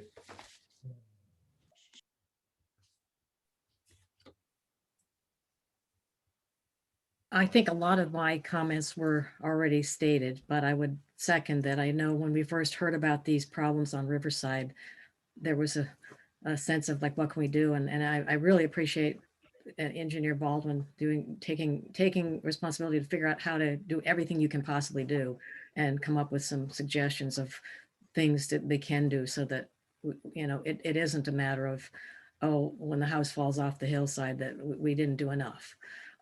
So the one cute question I had is, I know I remember the presentation too by the UVM person that was presented, and were the consultants able to find the photographs that they apparently, I think the guy said that the whole river, the side of Riverside toward the river actually was pretty much mostly fill. There was no houses and things on that. Do you know if they use that as part of their analysis, or, you know, I mean, that was to me a very unnerving thing to hear. And I'm just, you know, that relates to what you're saying about the unknown, Yep. what's underneath the house. Yeah, I think Philip worked more directly and Susan worked more directly with the consultants, but I think it's universally understood and known about that slope failure. And we talked about it in our coordination meetings quite a bit. And it's pretty easy to go find some pictures of it online of that circumstance. So everyone knows about it. A lot of people know about the fact that it was a crazy junk that was used to kind of so-called stabilize the banks. You know, vehicles and cars and in household items. It's just, and then just whatever random soil material that could fill in the space. But Yeah. No, it sounds like you're doing what needs to get done to document it, sort of get the monitoring equipment in there. And I think that will work well with giving the information to the people that are property owners there or future property owners there. Yeah. So everything everybody else said answered a lot of my questions. So that's all I have. All right, thank you. On my part, could you just clarify for me why you're looking at a scope of work here for the Riverside parcels A and C, while B was also labeled urgent? Could you, and I'm sorry if I missed that earlier, could you clarify why nothing's planned at the moment on Riverside parcel B? So I'm sorry, what are you asking? There was a scope of work presented as part of this, right? And it mentions the Riverside A and C, but not anything on B. And I was trying to I can only reconcile that with- speculate, but I suspect that there's been some work done by the private property owner. Oh, on There B. may have been access issues. Okay. Maybe Philip, you can answer that better than me, but I know that there has been, some of those property owners have signed on to having a consultant, and I've been in conversations with that consultant. Mhm. And not all property owners have signed on to working with a consultant directly and getting a remediation plan, but we are still working through that. Okay. In the other, I was curious of like, so the mention of the stormwater outfalls, is that also, I mean, of course it's related because it can contribute to the destabilization, but is that also an emphasis here because it's an access method, a mechanism that it's something that DPW can sort of have authority to go and probe? And Yeah, most of these outfalls have an easement it's within the deed, so that gives us authority to go do maintenance where we can, and part of that could be just observing the existing condition. Okay. Yeah, thank you. Yeah, nothing further on on my end. I will check in with Mr. Golding and see if there's anyone interested in public comment at this time. Hogan, there's nobody signed up at this time. Actually, I'm sorry. I did see a hand just go up, and that will be for phone number 802-658-3604. You'll be allowed to speak in 1 second.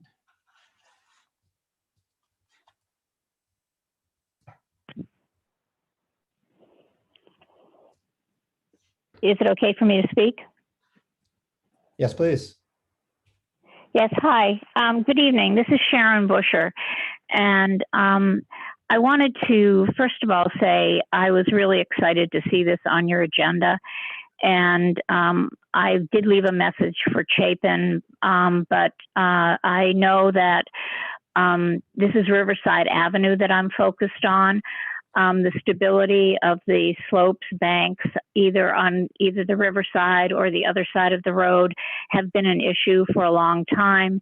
You have, you mentioned a number of things which you knew when Paul Bierman, the geology professor from UVM, came and spoke to you.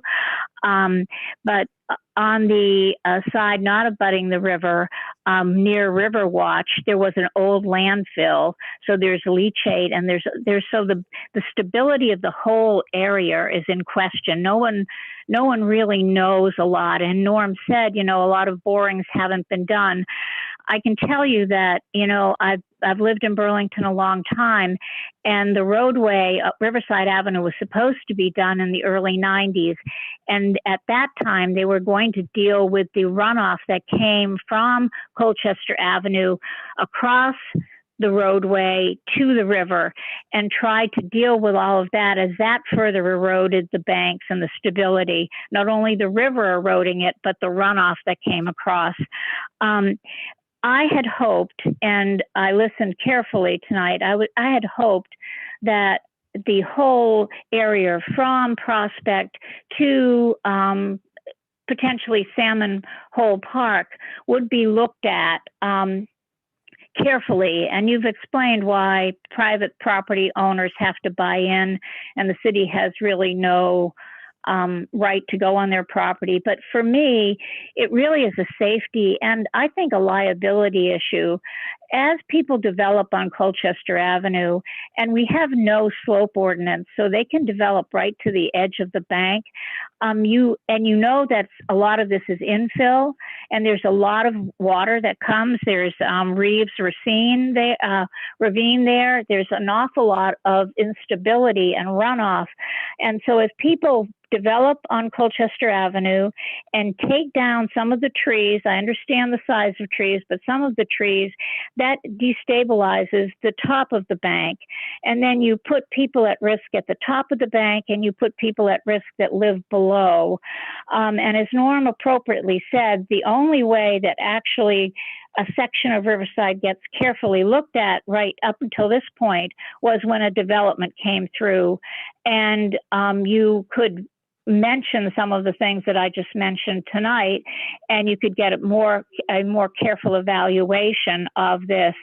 To me, I would hope that as time went on, there would be further expansion of understanding the stability of all of the properties along Riverside Avenue, so that we could protect ourselves and future development and existing development.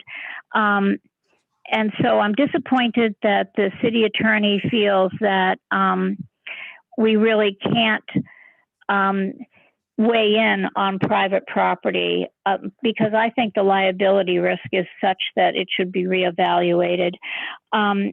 I am working with planning and zoning, trying to get a slope ordinance and to have some other way of evaluating this section of the city, so that when a developer comes in, they would know, as one of your commissioners said, if you come in and try to occupy an existing space, do you know the relative risks? I think those are real. I think we should be helping ourselves and helping anybody who occupies space along that Riverside Avenue to know how vulnerable they are, what they can do to protect themselves, what they can do to stabilize not further destabilize that section. But Norm and Chapin and everyone else involved, thank you so much for taking this on, and I hope that we can expand and continue it. And thanks for listening to my comments. All right, thank you. So I would caution you about, I guess, how do I say this? So if we only suspect and don't know that there is an existing condition, we have no place as a city agency to raise suspicion about something we don't have fact-based knowledge. And so we have to be very careful about that. And that's the challenge, because that has a commercial consequence. Mhm. Noted, thank you. I believe Commissioner Overby had her hand up. I'm going to check with Mr. Golding, see if we're in public comment here. Mr. Golding, is there anyone else from the public who wishes to speak? Not at this time, Chair Hogan. All right, thank you. Remind everyone, we are not seeking an action on this item, but we'll sort of circle around for parting thoughts on the commission's end here. Commissioner Overby.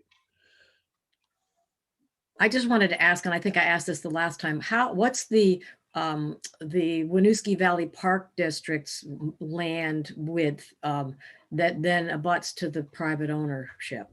I can't remember. You explained that before, but how does that work? I don't remember exactly, but my sense is that the Winooski Valley Park District has easements. Oh, okay. Okay. So the property owner goes to the river and the easement is for the trail. Okay. Yes, most of our private property, there's some exceptions with city land. Thank you. Yep. All right, thank you. Anything further from commission ends? All right, we'll close out item 6 here. Move forward to item 7, passenger rail project and Lavalley Lane.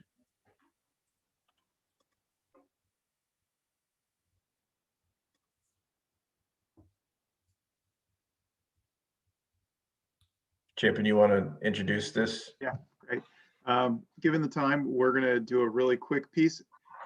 I am incredibly proud of the cross-departmental effort that the city has brought to work with the railroad and VTrans to bring passenger rail to the city of Burlington with great access to New York City and points south. This is a Herculean effort involving multiple property owners on the waterfront, multiple legal agreements, cooperative agreements, multiple construction phases. Norm's going to give a very quick overview. Fundamentally, the reason why we're bringing this to you is there will be some actions that we'll need from the commission and in the coming months. And we know you like a 2-stage process to enable us to shift over Lavalley Lane to accommodate the Amtrak train storage. We also have with us tonight Martin Lee, who's one of our public works engineers with Water Resources. Thanks, Martin, for joining us and can answer any wastewater treatment plant questions. Norm, hit it. So I'd also like to take the time to introduce Susan Molzon, who's going to be working with me to support the project, particularly the last segment of the contract, which is Lavalley Lane. So much has already been done, but Susan is coming back into the conversation, helping with Lavalley Lane. So want to acknowledge that and appreciate her help because it's a lot. Thank you, Norm, for bringing that up. I apologize, Susan didn't see you. No, it's all good. So I'll share my presentation here in just a sec. Can you see my presentation? Got it, thank you. Okay, so as Chapin noted, there is many partners in this process. Particularly, we've had a great relationship with Parks, who have partnered with us. Parks is leading the process with their Greenway realignment, and we are assisting in respects of the general interest of trying to advance passenger rail and be that liaison with VTrans and VRS. So it's been great working with Parks. So I'll move on to the next slide. Again, teamwork, as I discussed, these are all the points of contact that have been involved. Lots of hands to make this work and work fast. One thing worth noting is the state of Vermont is advancing passenger rail in Burlington. They have federal dollars in this process. That project needs to be complete by no later than December 31st of this year, and all project work needs to be complete and billed. What's monumental in this project is we are now moving the bike path from the east side to the west side between College and King. And here, this is just an image of the bike path being closed for construction. So as I said, there's a number of things that are happening with this project. Greenway realignment, the bike path realignment, Lavalley Lane having to be relocated because we are storing or propose to store passenger rail in the rail yard, which is adjacent to the rail yard. There's a number of rail crossing improvements. Oops. There's a passenger platform and the overnight, as I discussed, in the rail yard. This is just a plan view of the bike path. As you can see, here's the railroad tracks, College Street, King Street, Main Street, where Main Street Landing, and then Maple Street and Lavalley Lane is down here. So this is the bike path realignment, Greenway realignment. Forgive me, Parks, for calling it the bike path.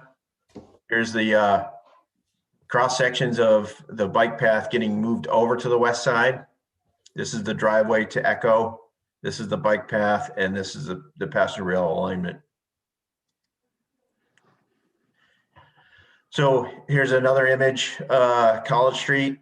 This is the west side of the rail tracks near the College Street Echo driveway intersection. Strangely, the Vermont Rail, V-Trans right-of-way or rail easement bulbs out onto the city parcel. So the bike path is following the outer limits of the V-Trans parcel. Part of our process is getting a transformer, proposing to have a transformer installed at this point in the drawings.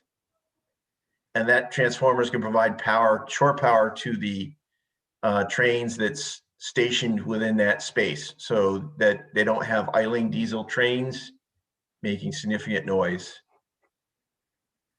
which is a huge improvement for Echo and other stakeholders in that area. This is the revised realignment along the west side as well. There's been property rights that have been secured with LCT, both to get easements for the city to advance this project, but also an exchange of property to make that work. This is just another cross section following it between King and Maple. So this is where the exchange of property occurs here. So there's a property rights that have been transferred to LCT to make them whole and loss of their parking in the development of our bike path. This is the termination of the bike path as it enters Maple Street.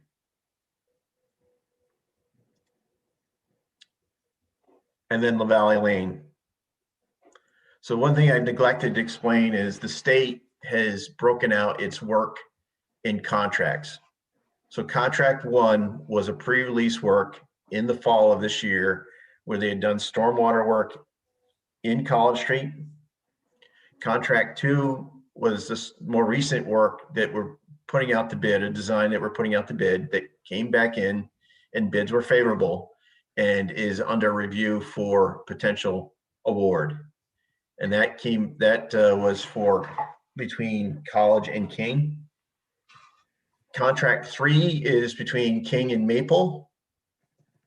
And that is yet to be out to bid, but actually they were trying to schedule to have it released today. But unfortunately, I had some property rights challenges that got in the way of that happening. So next week they'll be putting that out to bid as well. So we should see in short order, contract two beginning, contract three quickly ready to be released and follow right behind contract two.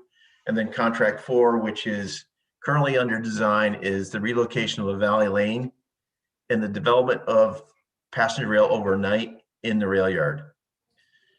Since the passenger rail overnight is adjacent to Lavalley Lane, which is, by the way, on V-Trans property, and we have easements to access to the wastewater treatment plant, it will need to be relocated further west and encroach on the city parcel that is the main wastewater treatment plant. And you can see here, this is a drawing of a proposed design, and it has, I guess, utilities that need to be relocated, and we need to secure all property rights, both to issue easement rights to V-Trans, but also to maybe reduce the easement rights that we have in the Railyard parcel itself. And to get you a little bit of bearing, here's Maple Street. Here's the wastewater treatment plant driveway. Here's the box culvert for high flow. This is the dry flow system here. And in this area, if outside the drawing is the Railyard building itself. There is a gate. I don't know exactly where it lands in here. I think it's probably really here. That is not of city interest, but is VRS interest for their operations. So one of the things that we identified that's relevant to the commission is the fact that we on Lavalley Lane strangely have a tour bus parking on Lavalley Lane. In discussions with the city attorney's office, which we thought was kind of strange how this got approved, but is we don't have the authority to actually adopt any sort of parking restrictions on a private parcel. So it effectively shouldn't have ever been adopted. But we also are trying to limit the cross-section of this street because of high costs of construction and soil remediation. And so we are proposing that has to be displaced to somewhere else that's yet to be identified, but we are seeking to find solutions to that issue for tour bus operators. The second piece is, again, obviously this proposed impacts on the main wastewater treatment plant, and that's certainly why Martin is here to answer any specific technical questions related to the treatment plant. Part of we're looking at on this encroachment on the treatment plant is what consequence does it have with zoning? Is there proximity to these pole relocations that could potentially be a issue or problem with the treatment plant and proximity to tanks? The structural stability of all these important high-risk structures of failure. I don't know, Chapin, is there anything else I've missed that we discussed in the past that? No, this is good. The future, the two actions commission will need to take is to remove the tour bus parking and to help support future expansion of the wastewater treatment plant and tertiary treatment. And that will be a tight fit. And we're making things a little tighter here, but we're working with our friends at Parks to look at expanding to the north into Perkins Pier for our future tertiary treatment needs. Yeah, and the bike path itself will be relocated through Perkins Pier and not through this segment that's being redeveloped. There'll be a longer term solution to the bike path in this area that Parks is doing a master planning for Perkins itself. And so this is the slide that upcoming commissioners need to consider for future determinations. Happy to answer any questions. And then there's the project timeline. This is where we land within the project timeline. So you can see this is we're in the process of bidding College and King, which is contract 3. We are in the process of designing Lavalley Lane, early stages of that. And then once the design is complete, we'll bid it. But you can see the end point to this is we need to get this done by December of this year. It's a lot, it's aggressive, but if we really want passenger rail, we got to make it work. And so we're trying to make it work. Great, thank you. And welcome to Director White from the Parks Department as well. Thank you for joining us. That I will open up to commissioner discussion here. Let's start with Commissioner Archambault.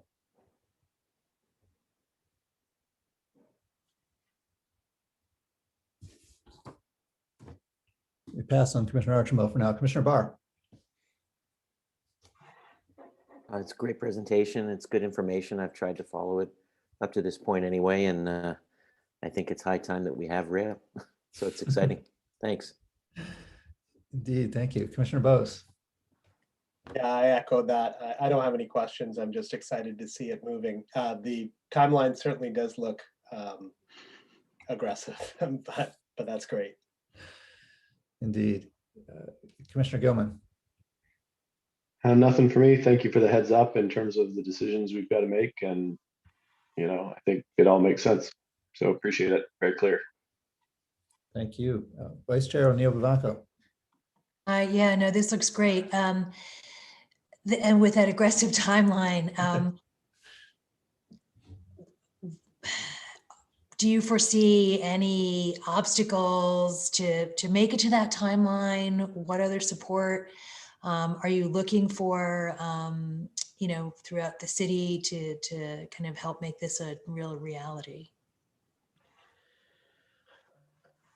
I think we've had tremendous support from the city attorney's office and the administration, so I think we're good. I think that obviously we're trying to figure out what the end balance costs will be and how we're going to make that work within the limits of what we have for funding, and we're working very closely with VTrans to get to resolution on that. So I think we're making good progress.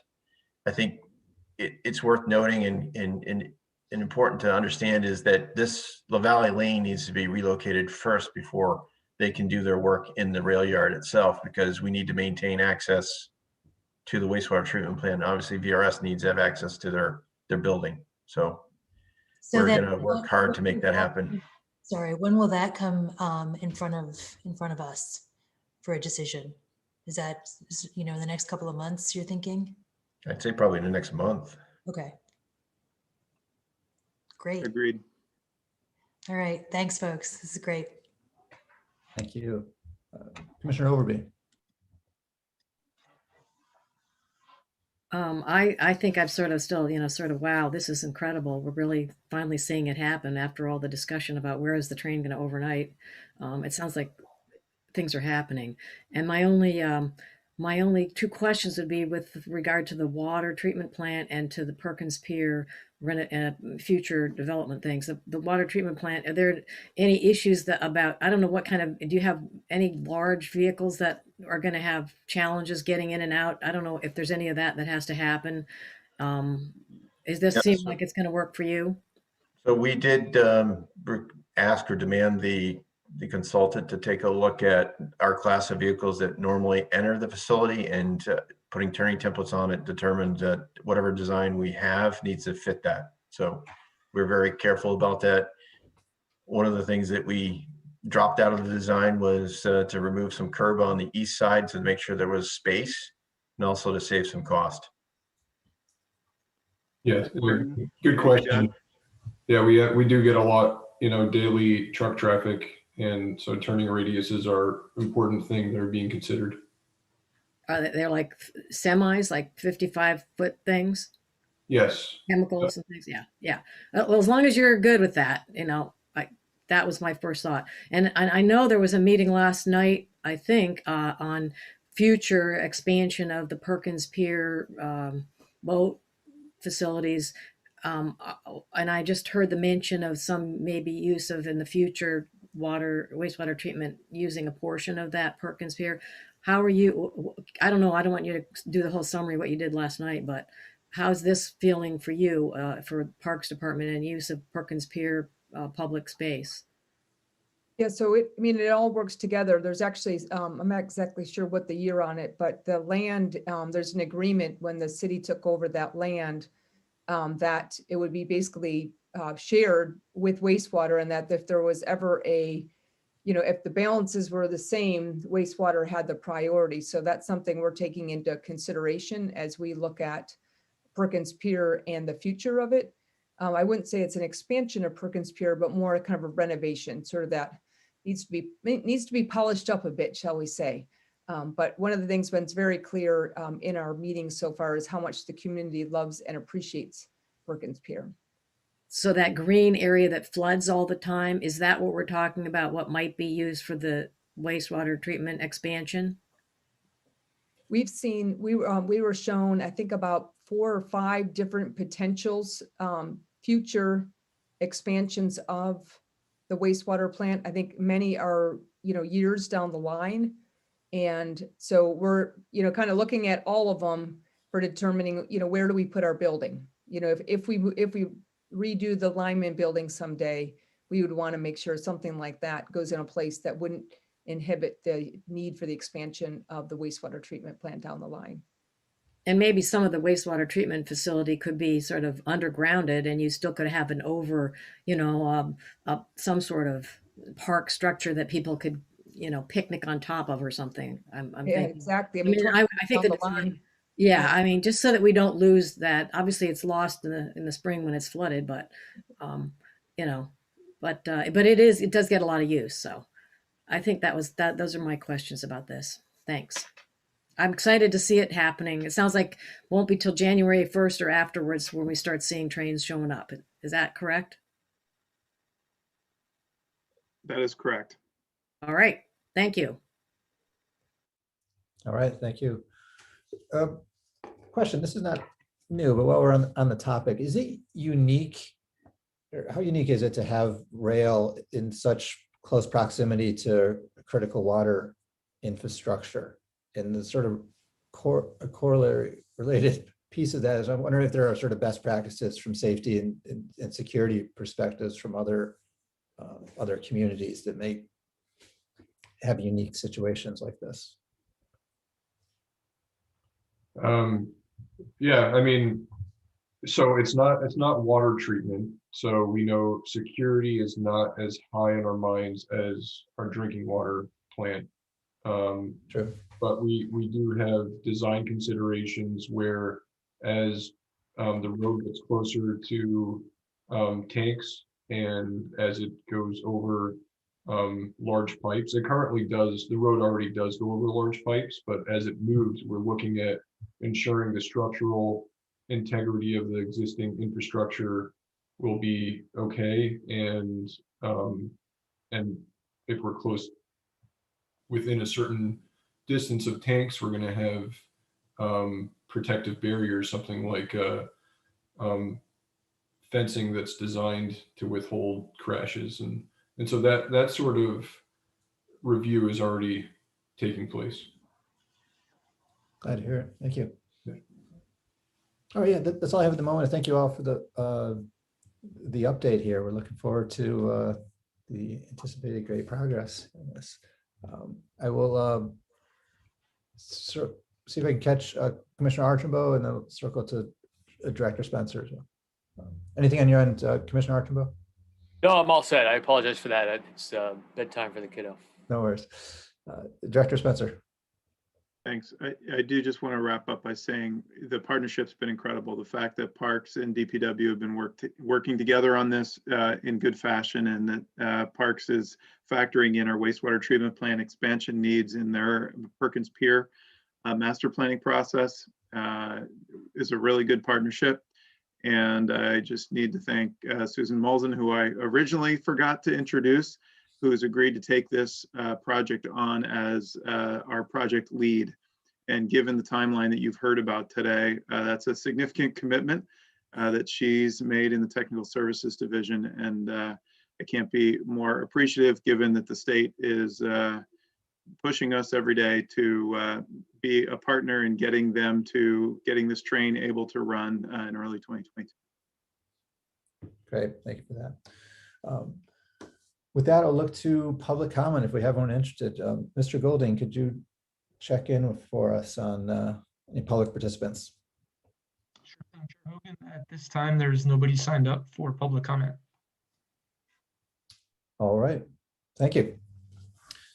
With that, I will close out item 7. Thank you so much for the presentation and discussion here.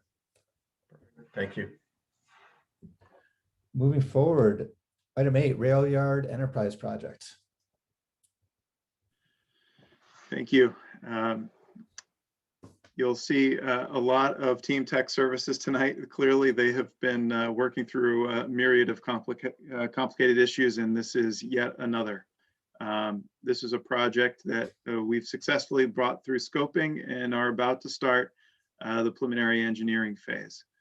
Given that the preliminary engineering phase really starts getting at developing alignments and entering permitting process and starting the preliminary engineering phase, we wanted the commission to at least be aware of that work, as this project's going to enter a much more public phase as we try to navigate a host of resource, environmental, historic, financial resource challenges to snake through a connection from Pine to Battery for all modes.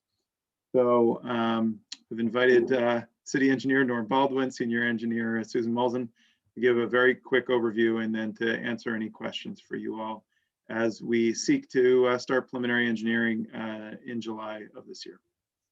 Thank you. Hi, thank you. So I can give you our quick project update.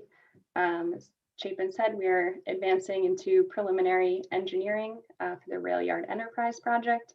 This is building off of years of scoping studies conducted by CCRPC in collaboration with the city and VTrans, as well as a steering committee of various stakeholders. So our next steps in this project, hopefully this spring, will be bringing forward to City Council a cooperative agreement, which will set out the financial arrangements between the city and the state for accepting the federal and state grant funds. For this project, we'll receive 80% of the funds from federal grants, 10% from state, and 10% match from local, which is a very favorable grant arrangement for us. We then hope to this summer have a consultant on board to begin the preliminary engineering and permitting process. Part of this will be the federal National Environmental Policy Act, or NEPA, permitting process, which involves looking at a range of environmental factors as well as alternatives. To address a comment we received from Commissioner Overby, we do anticipate moving forward with 3 alternatives that were the preferred alternatives coming out of the scoping study conducted by CCRPC. So those include some grid connections from Pine Street to Battery through partially the 339 Pine Street property, as well as a more direct connection near Kilburn. But this is a federal process really orchestrated by Federal Highway. So there may be additional alternatives that will be considered as we work through this process. We'll get more guidance from Federal Highway on advancing through that. But through that process will be a lot of public engagement, and I'm sure we will return back for your support or seeking some input as we look at various alternatives for this project. We're expecting this permitting and preliminary engineering process to take about 3 to 5 years, and then hopefully construction after that.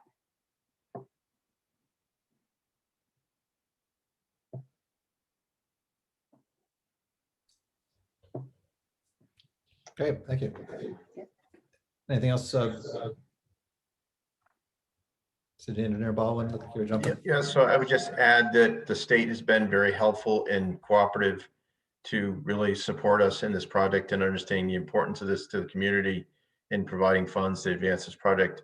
And they're also open to early conversations prior to a cooperative agreement to be able to get certain pieces in place so that when July 1 arrives, where the funding is there, that we could kick this off and make it happen sooner than later. So there's a urgency both from the city and the state to get this project going, and we want to get this underway as soon as possible. So, all right, thank you. Bring it to commissioner discussion at this point. Let's start. middle there. Commissioner Gilman, kick us off here. Yeah, thanks for, obviously this is a big project. Obviously, you know, it's very exciting to be thinking about, you know, a better way to connect Battery to Pine Street, not through, you know, neighborhoods, you know, residential neighborhoods.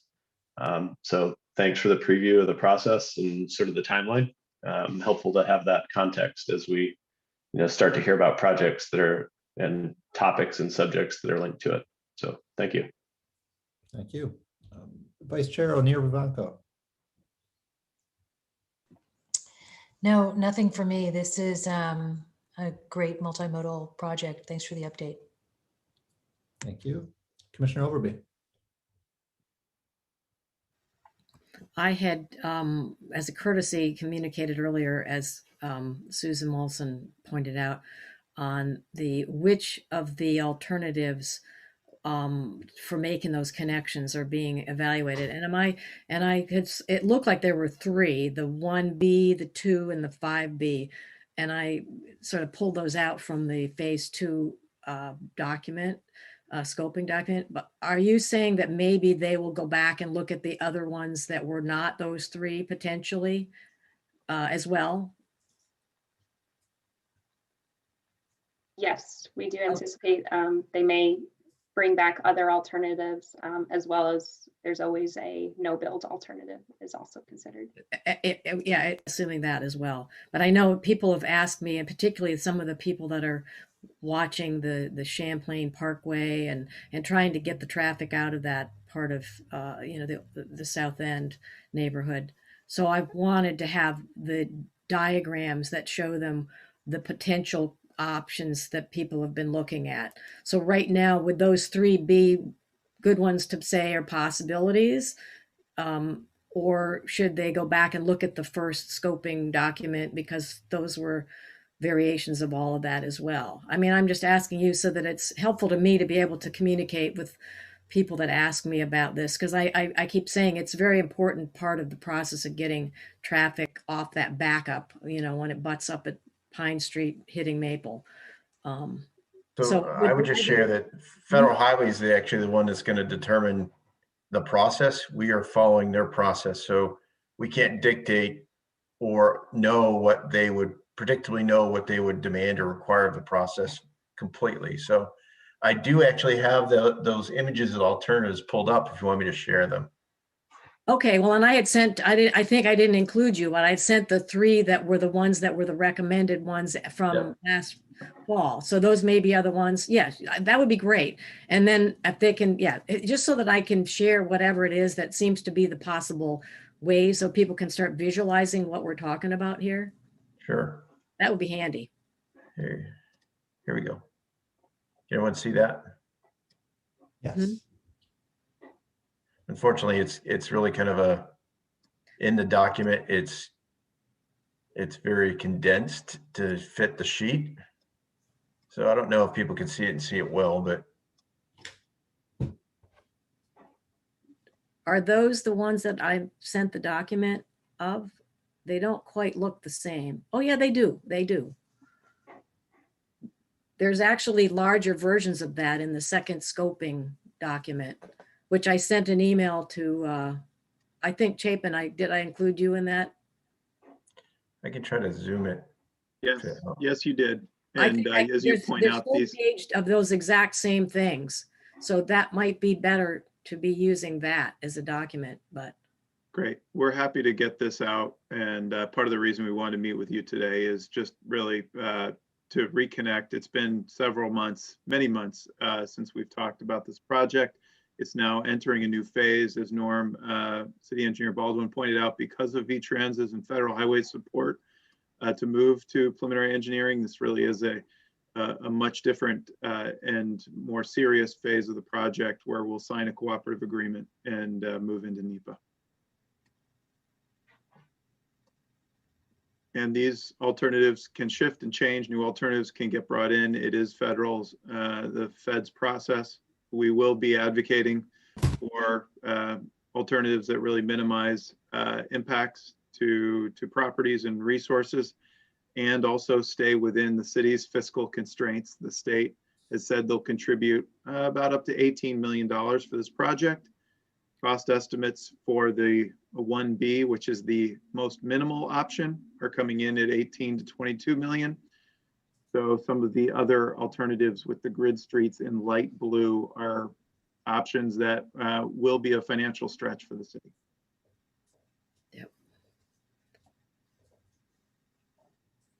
All right, I think it sounds like the documents that I've sent are probably a good place to start, even though they don't look exactly like these. I know I couldn't make these big enough to be really helpful. So that was my question about what we're looking at, and the timeline's 5 years, and we just so people can visualize where things are going. And it sounds like what you're saying is it's now more open than it was. It wasn't like those first two scoping processes really actually narrowed it down. It got opened back up again after that. Has become now that we're dealing with more federal money. Is that correct? Yes, if we were to build this with local money or local and state money only, we could decide what is best for the local community and proceed accordingly. With the 80% federal dollars, we need to participate in their process. Got it. Thank you. Well, that explains why it's wide open again. And the work that was done is useful, but maybe not controlling. Precisely. It is very useful in expediting the NEPA process, but it is not controlling. Okay, great. Thank you. That answers my questions.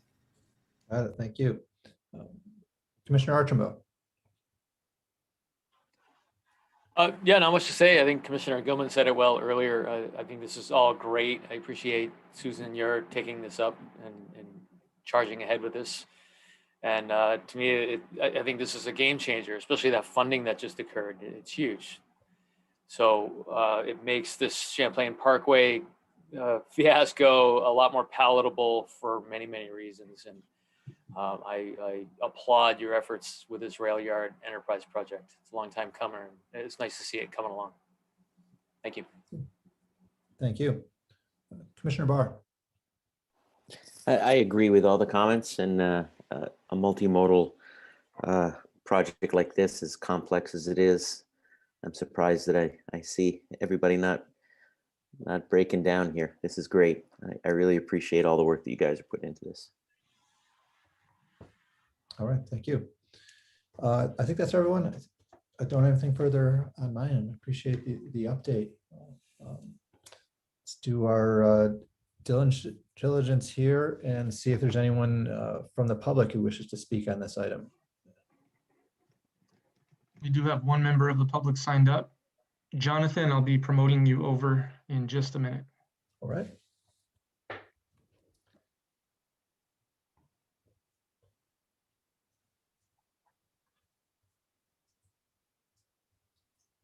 Can you hear me?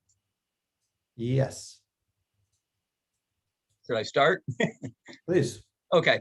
My name's Jonathan Eddy. I've been co-owner of Waterfront Diving Center for 32 years. And as many of you may know, we're on the corner of Battery and Maple Street, which is directly impacted by this project. I know this is probably way premature given where things stand at the moment, but I never want to give up an opportunity to express my desires for the project.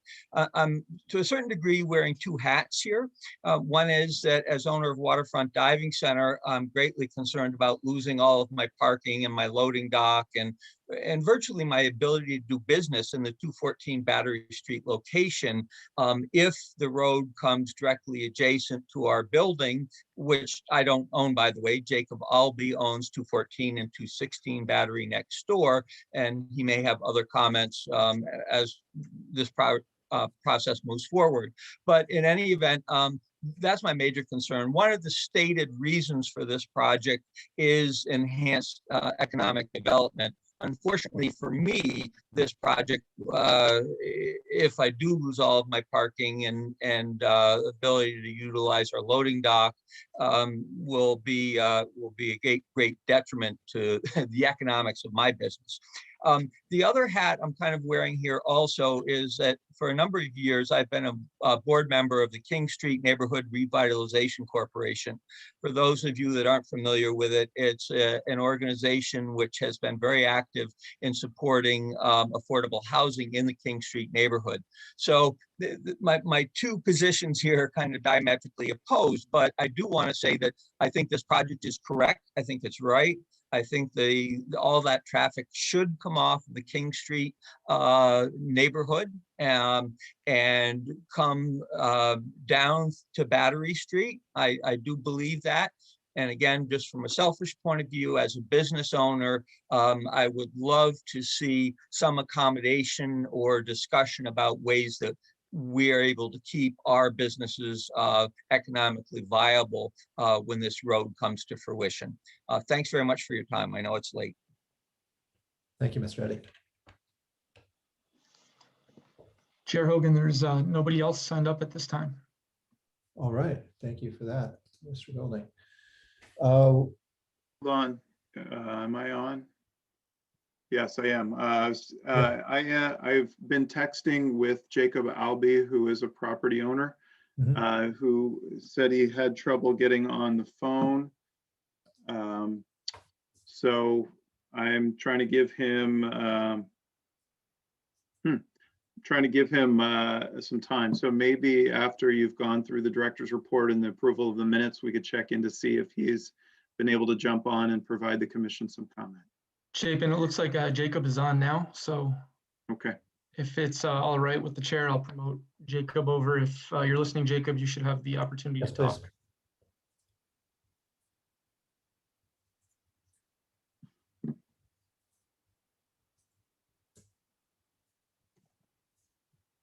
Please.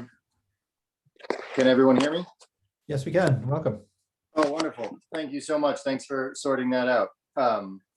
And I know Jonathan was able to get through, and I was calling to voice the same concerns, but I've been in touch with Chapin and Norm through this, and I'm looking forward to seeing how it goes. But I have the same concern, which is as we get into the beginning of this alignment, especially conversation as the summer progresses. I know this is premature, as Jonathan said, but having the sidewalk be on the west side of the street. There's never going to be a building, or at least not for the foreseeable future, anywhere along the west side of the street there. It's just going to be a railroad yard and a fence against a railroad yard. So having the pedestrian and bike traffic go in between the cars and the trains, I think will be a pretty unpleasant experience for the railroad, for the users of that path. But it also not have it. There isn't room for anything extra in this, you know, as everyone knows who's looked at it. Having the sidewalk on the east side, on the side where my buildings are, means that the experience of whatever tenants are in those buildings and the use of those buildings, and certainly accommodating things like parking and the loading dock operations that are essential for Jonathan's business, it would give us a whole lot more space and a lot more, it'd be a far more functional piece of property and a far more valuable piece of property if it had a sidewalk in front of it and some space, and not cars going 40 miles an hour 3 feet away. So I just want to keep that conversation on the forefront, because it really is, as somebody intimately affected by this project, that I do see as a, you know, as something moving the city forward, and I'm excited to be a part of it. But that's a real major sticking point for me. But thank you all very much. Thank you for the input, Mr. Hubbard.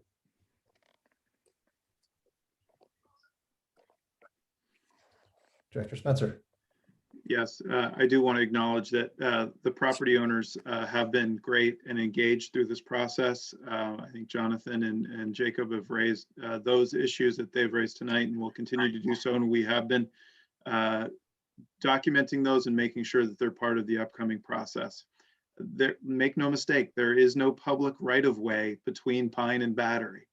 So creating space for a roadway is trying to create space where there is none currently. So there will be impacts. If we move to the west, there will be impacts to the Railyard. If we move to the east, there will be impacts to private property. And so that is why, as they've referred, that we're trying to sneak in and skinny this road through, because every foot is a foot onto an existing parcel. So thank you for the private property owners who've been here tonight, and we will continue to communicate as we move forward. Thank you for that. All right, any other parting thoughts from my fellow commissioners here? All right, again, we are not seeking any action on this item tonight. We do very much appreciate the discussion and the preview of the very interesting, challenging issues to come.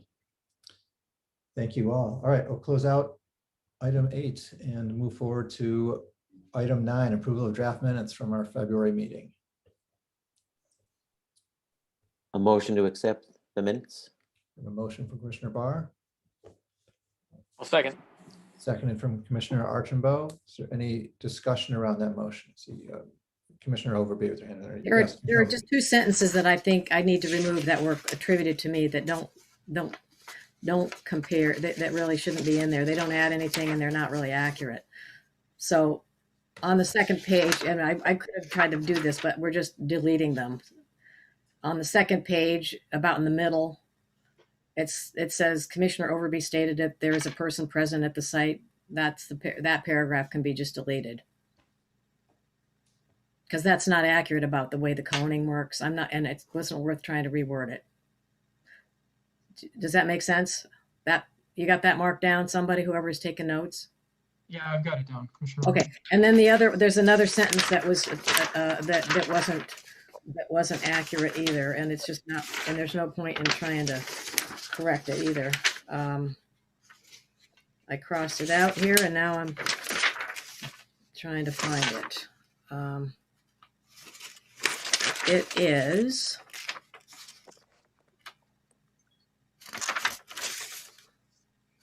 on the very last page, the top.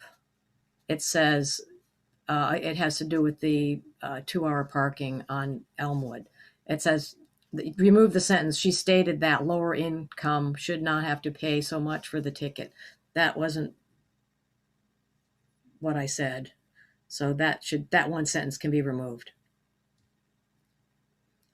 There was the person who talked to me about it had that concern, but I wasn't making that recommendation. So just that sentence would be removed. Last page sentence, that's the second sentence on that page. You got that? We've got that down. We'll make That's those. all it is. Yeah. Then everything else is fine for me. Thanks. And I accept that friendly amendment. I'll call it friendly. Thank you. Is that friendly to the seconder as well, Commissioner Archambault?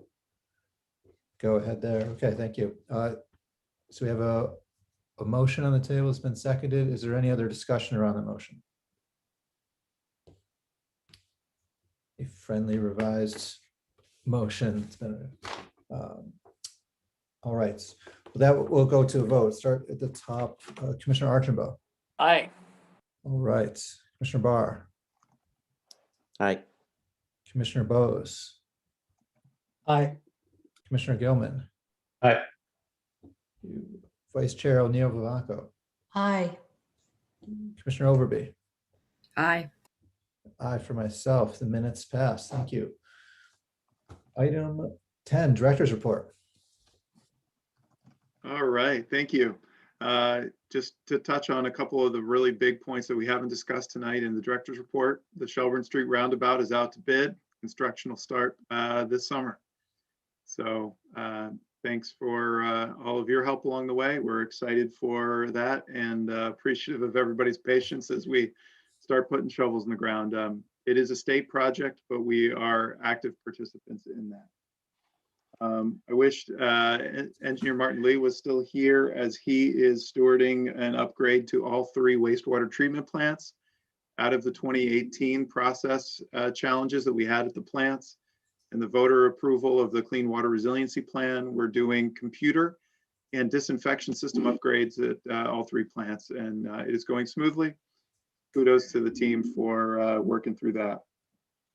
I do want to say on a bit of a bittersweet note that Norm and team was successful in working with Parks, again, another cross-departmental partnership, to really create a home for municipal buildings. The responsibility for them has always been split and fractured within the city.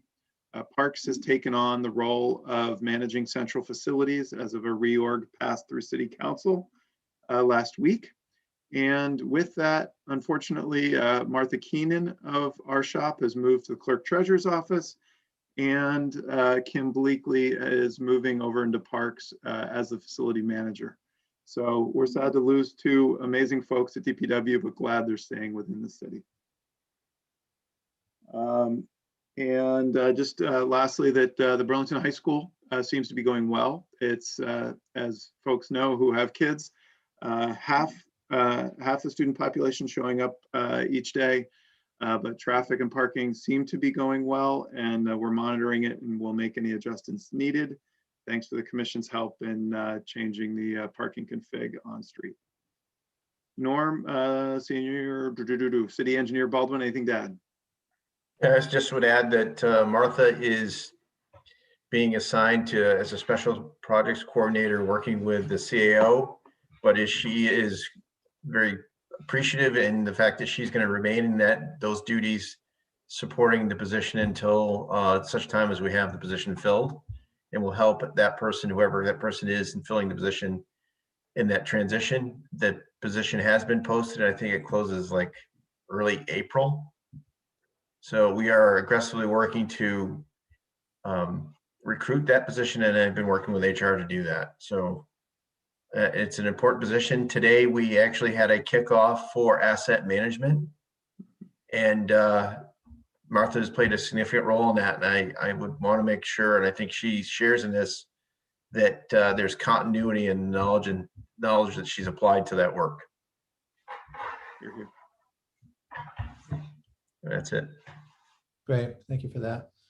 All right, with that, we'll move forward to Commissioner Communications.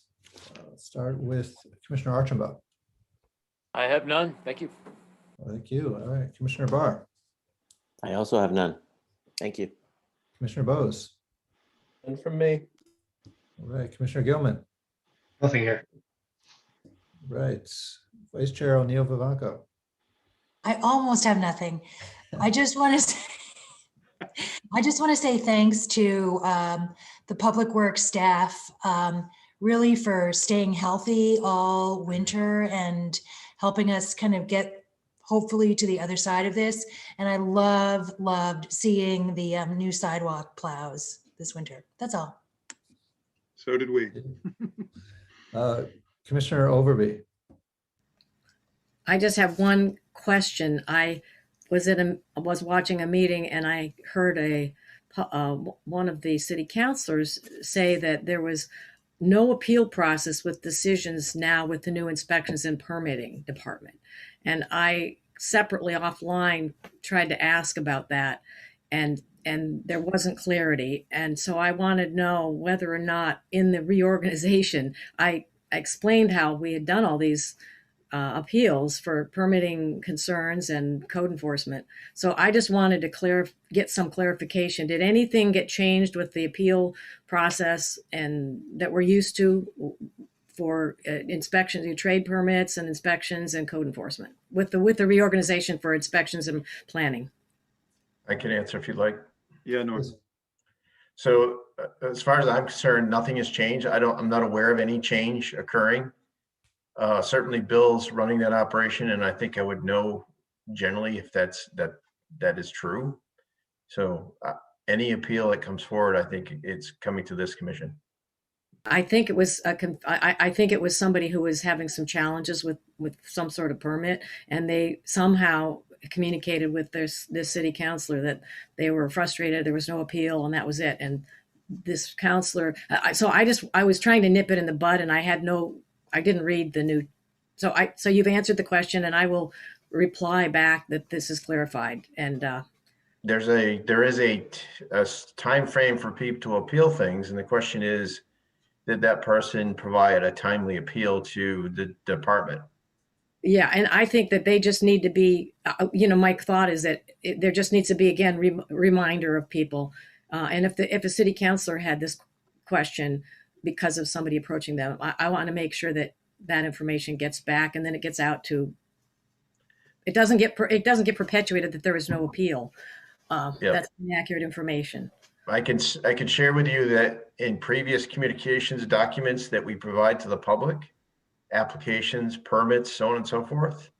It's spelled out on the permit that they have a process of appeal and where to find that appeal within the Burlington Code of Ordinances. So I don't think permitting inspection has changed those forms. And I don't believe that the ordinance has changed. So I doubt what is being said. I doubted it as well. So I will get back to them. Great. Thank you. Yep. That's my only question. Thank you. Commissioner Archambault, intimately involved. in the Yeah, process I as wanted well. to echo Norm. I'm on the permit reform committee and have been for some time. And although it's been inactive, at least from a committee standpoint and us overseeing, we've not seen or heard of any change to that process. So kind of like Norm has just said, there's no changes. In fact, I think, if I'm not mistaken, charter mandates that there would be some sort of appeal process. So if someone is saying that there's no appeal process, it's simply not true. And I can't speak to the specifics of this case, but I still believe this commission would overhear some appeals depending on what they might be, kind of like we did previously. We haven't seen one in a while, which is nice, but we still would have domain over that. Yeah. Good. Thank you.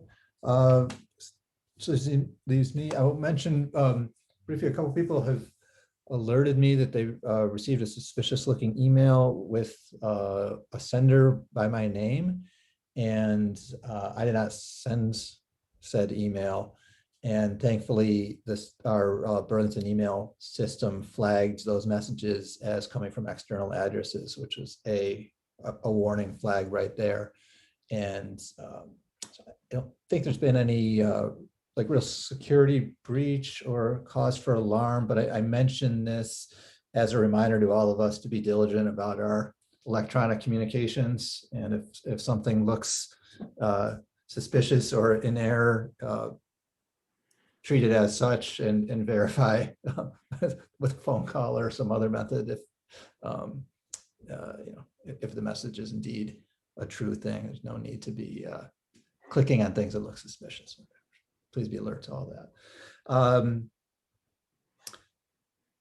Aside from that, I'll thank Team DPW again for all of the work and exciting updates and discussion today. We really covered the gamut as well of a variety of facets of the work that you all are pursuing. So thank you for the hard work, and we're looking forward to continued progress on all of it. All right, we'll close out Commissioner Communications and move forward to item 12, adjournment and next meeting date, April 21. I'll move to adjourn. All right. Motion of Commissioner Archambault, second of Commissioner Barr. Very good. Is there any discussion around that motion? We will go to a vote then. All in favor, please say aye. Aye. Aye. Aye for myself. Any opposed? All right, thank you very much. We are adjourned 9/11. We'll see you all April 21. Thanks, everybody. Happy spring. Have a good evening.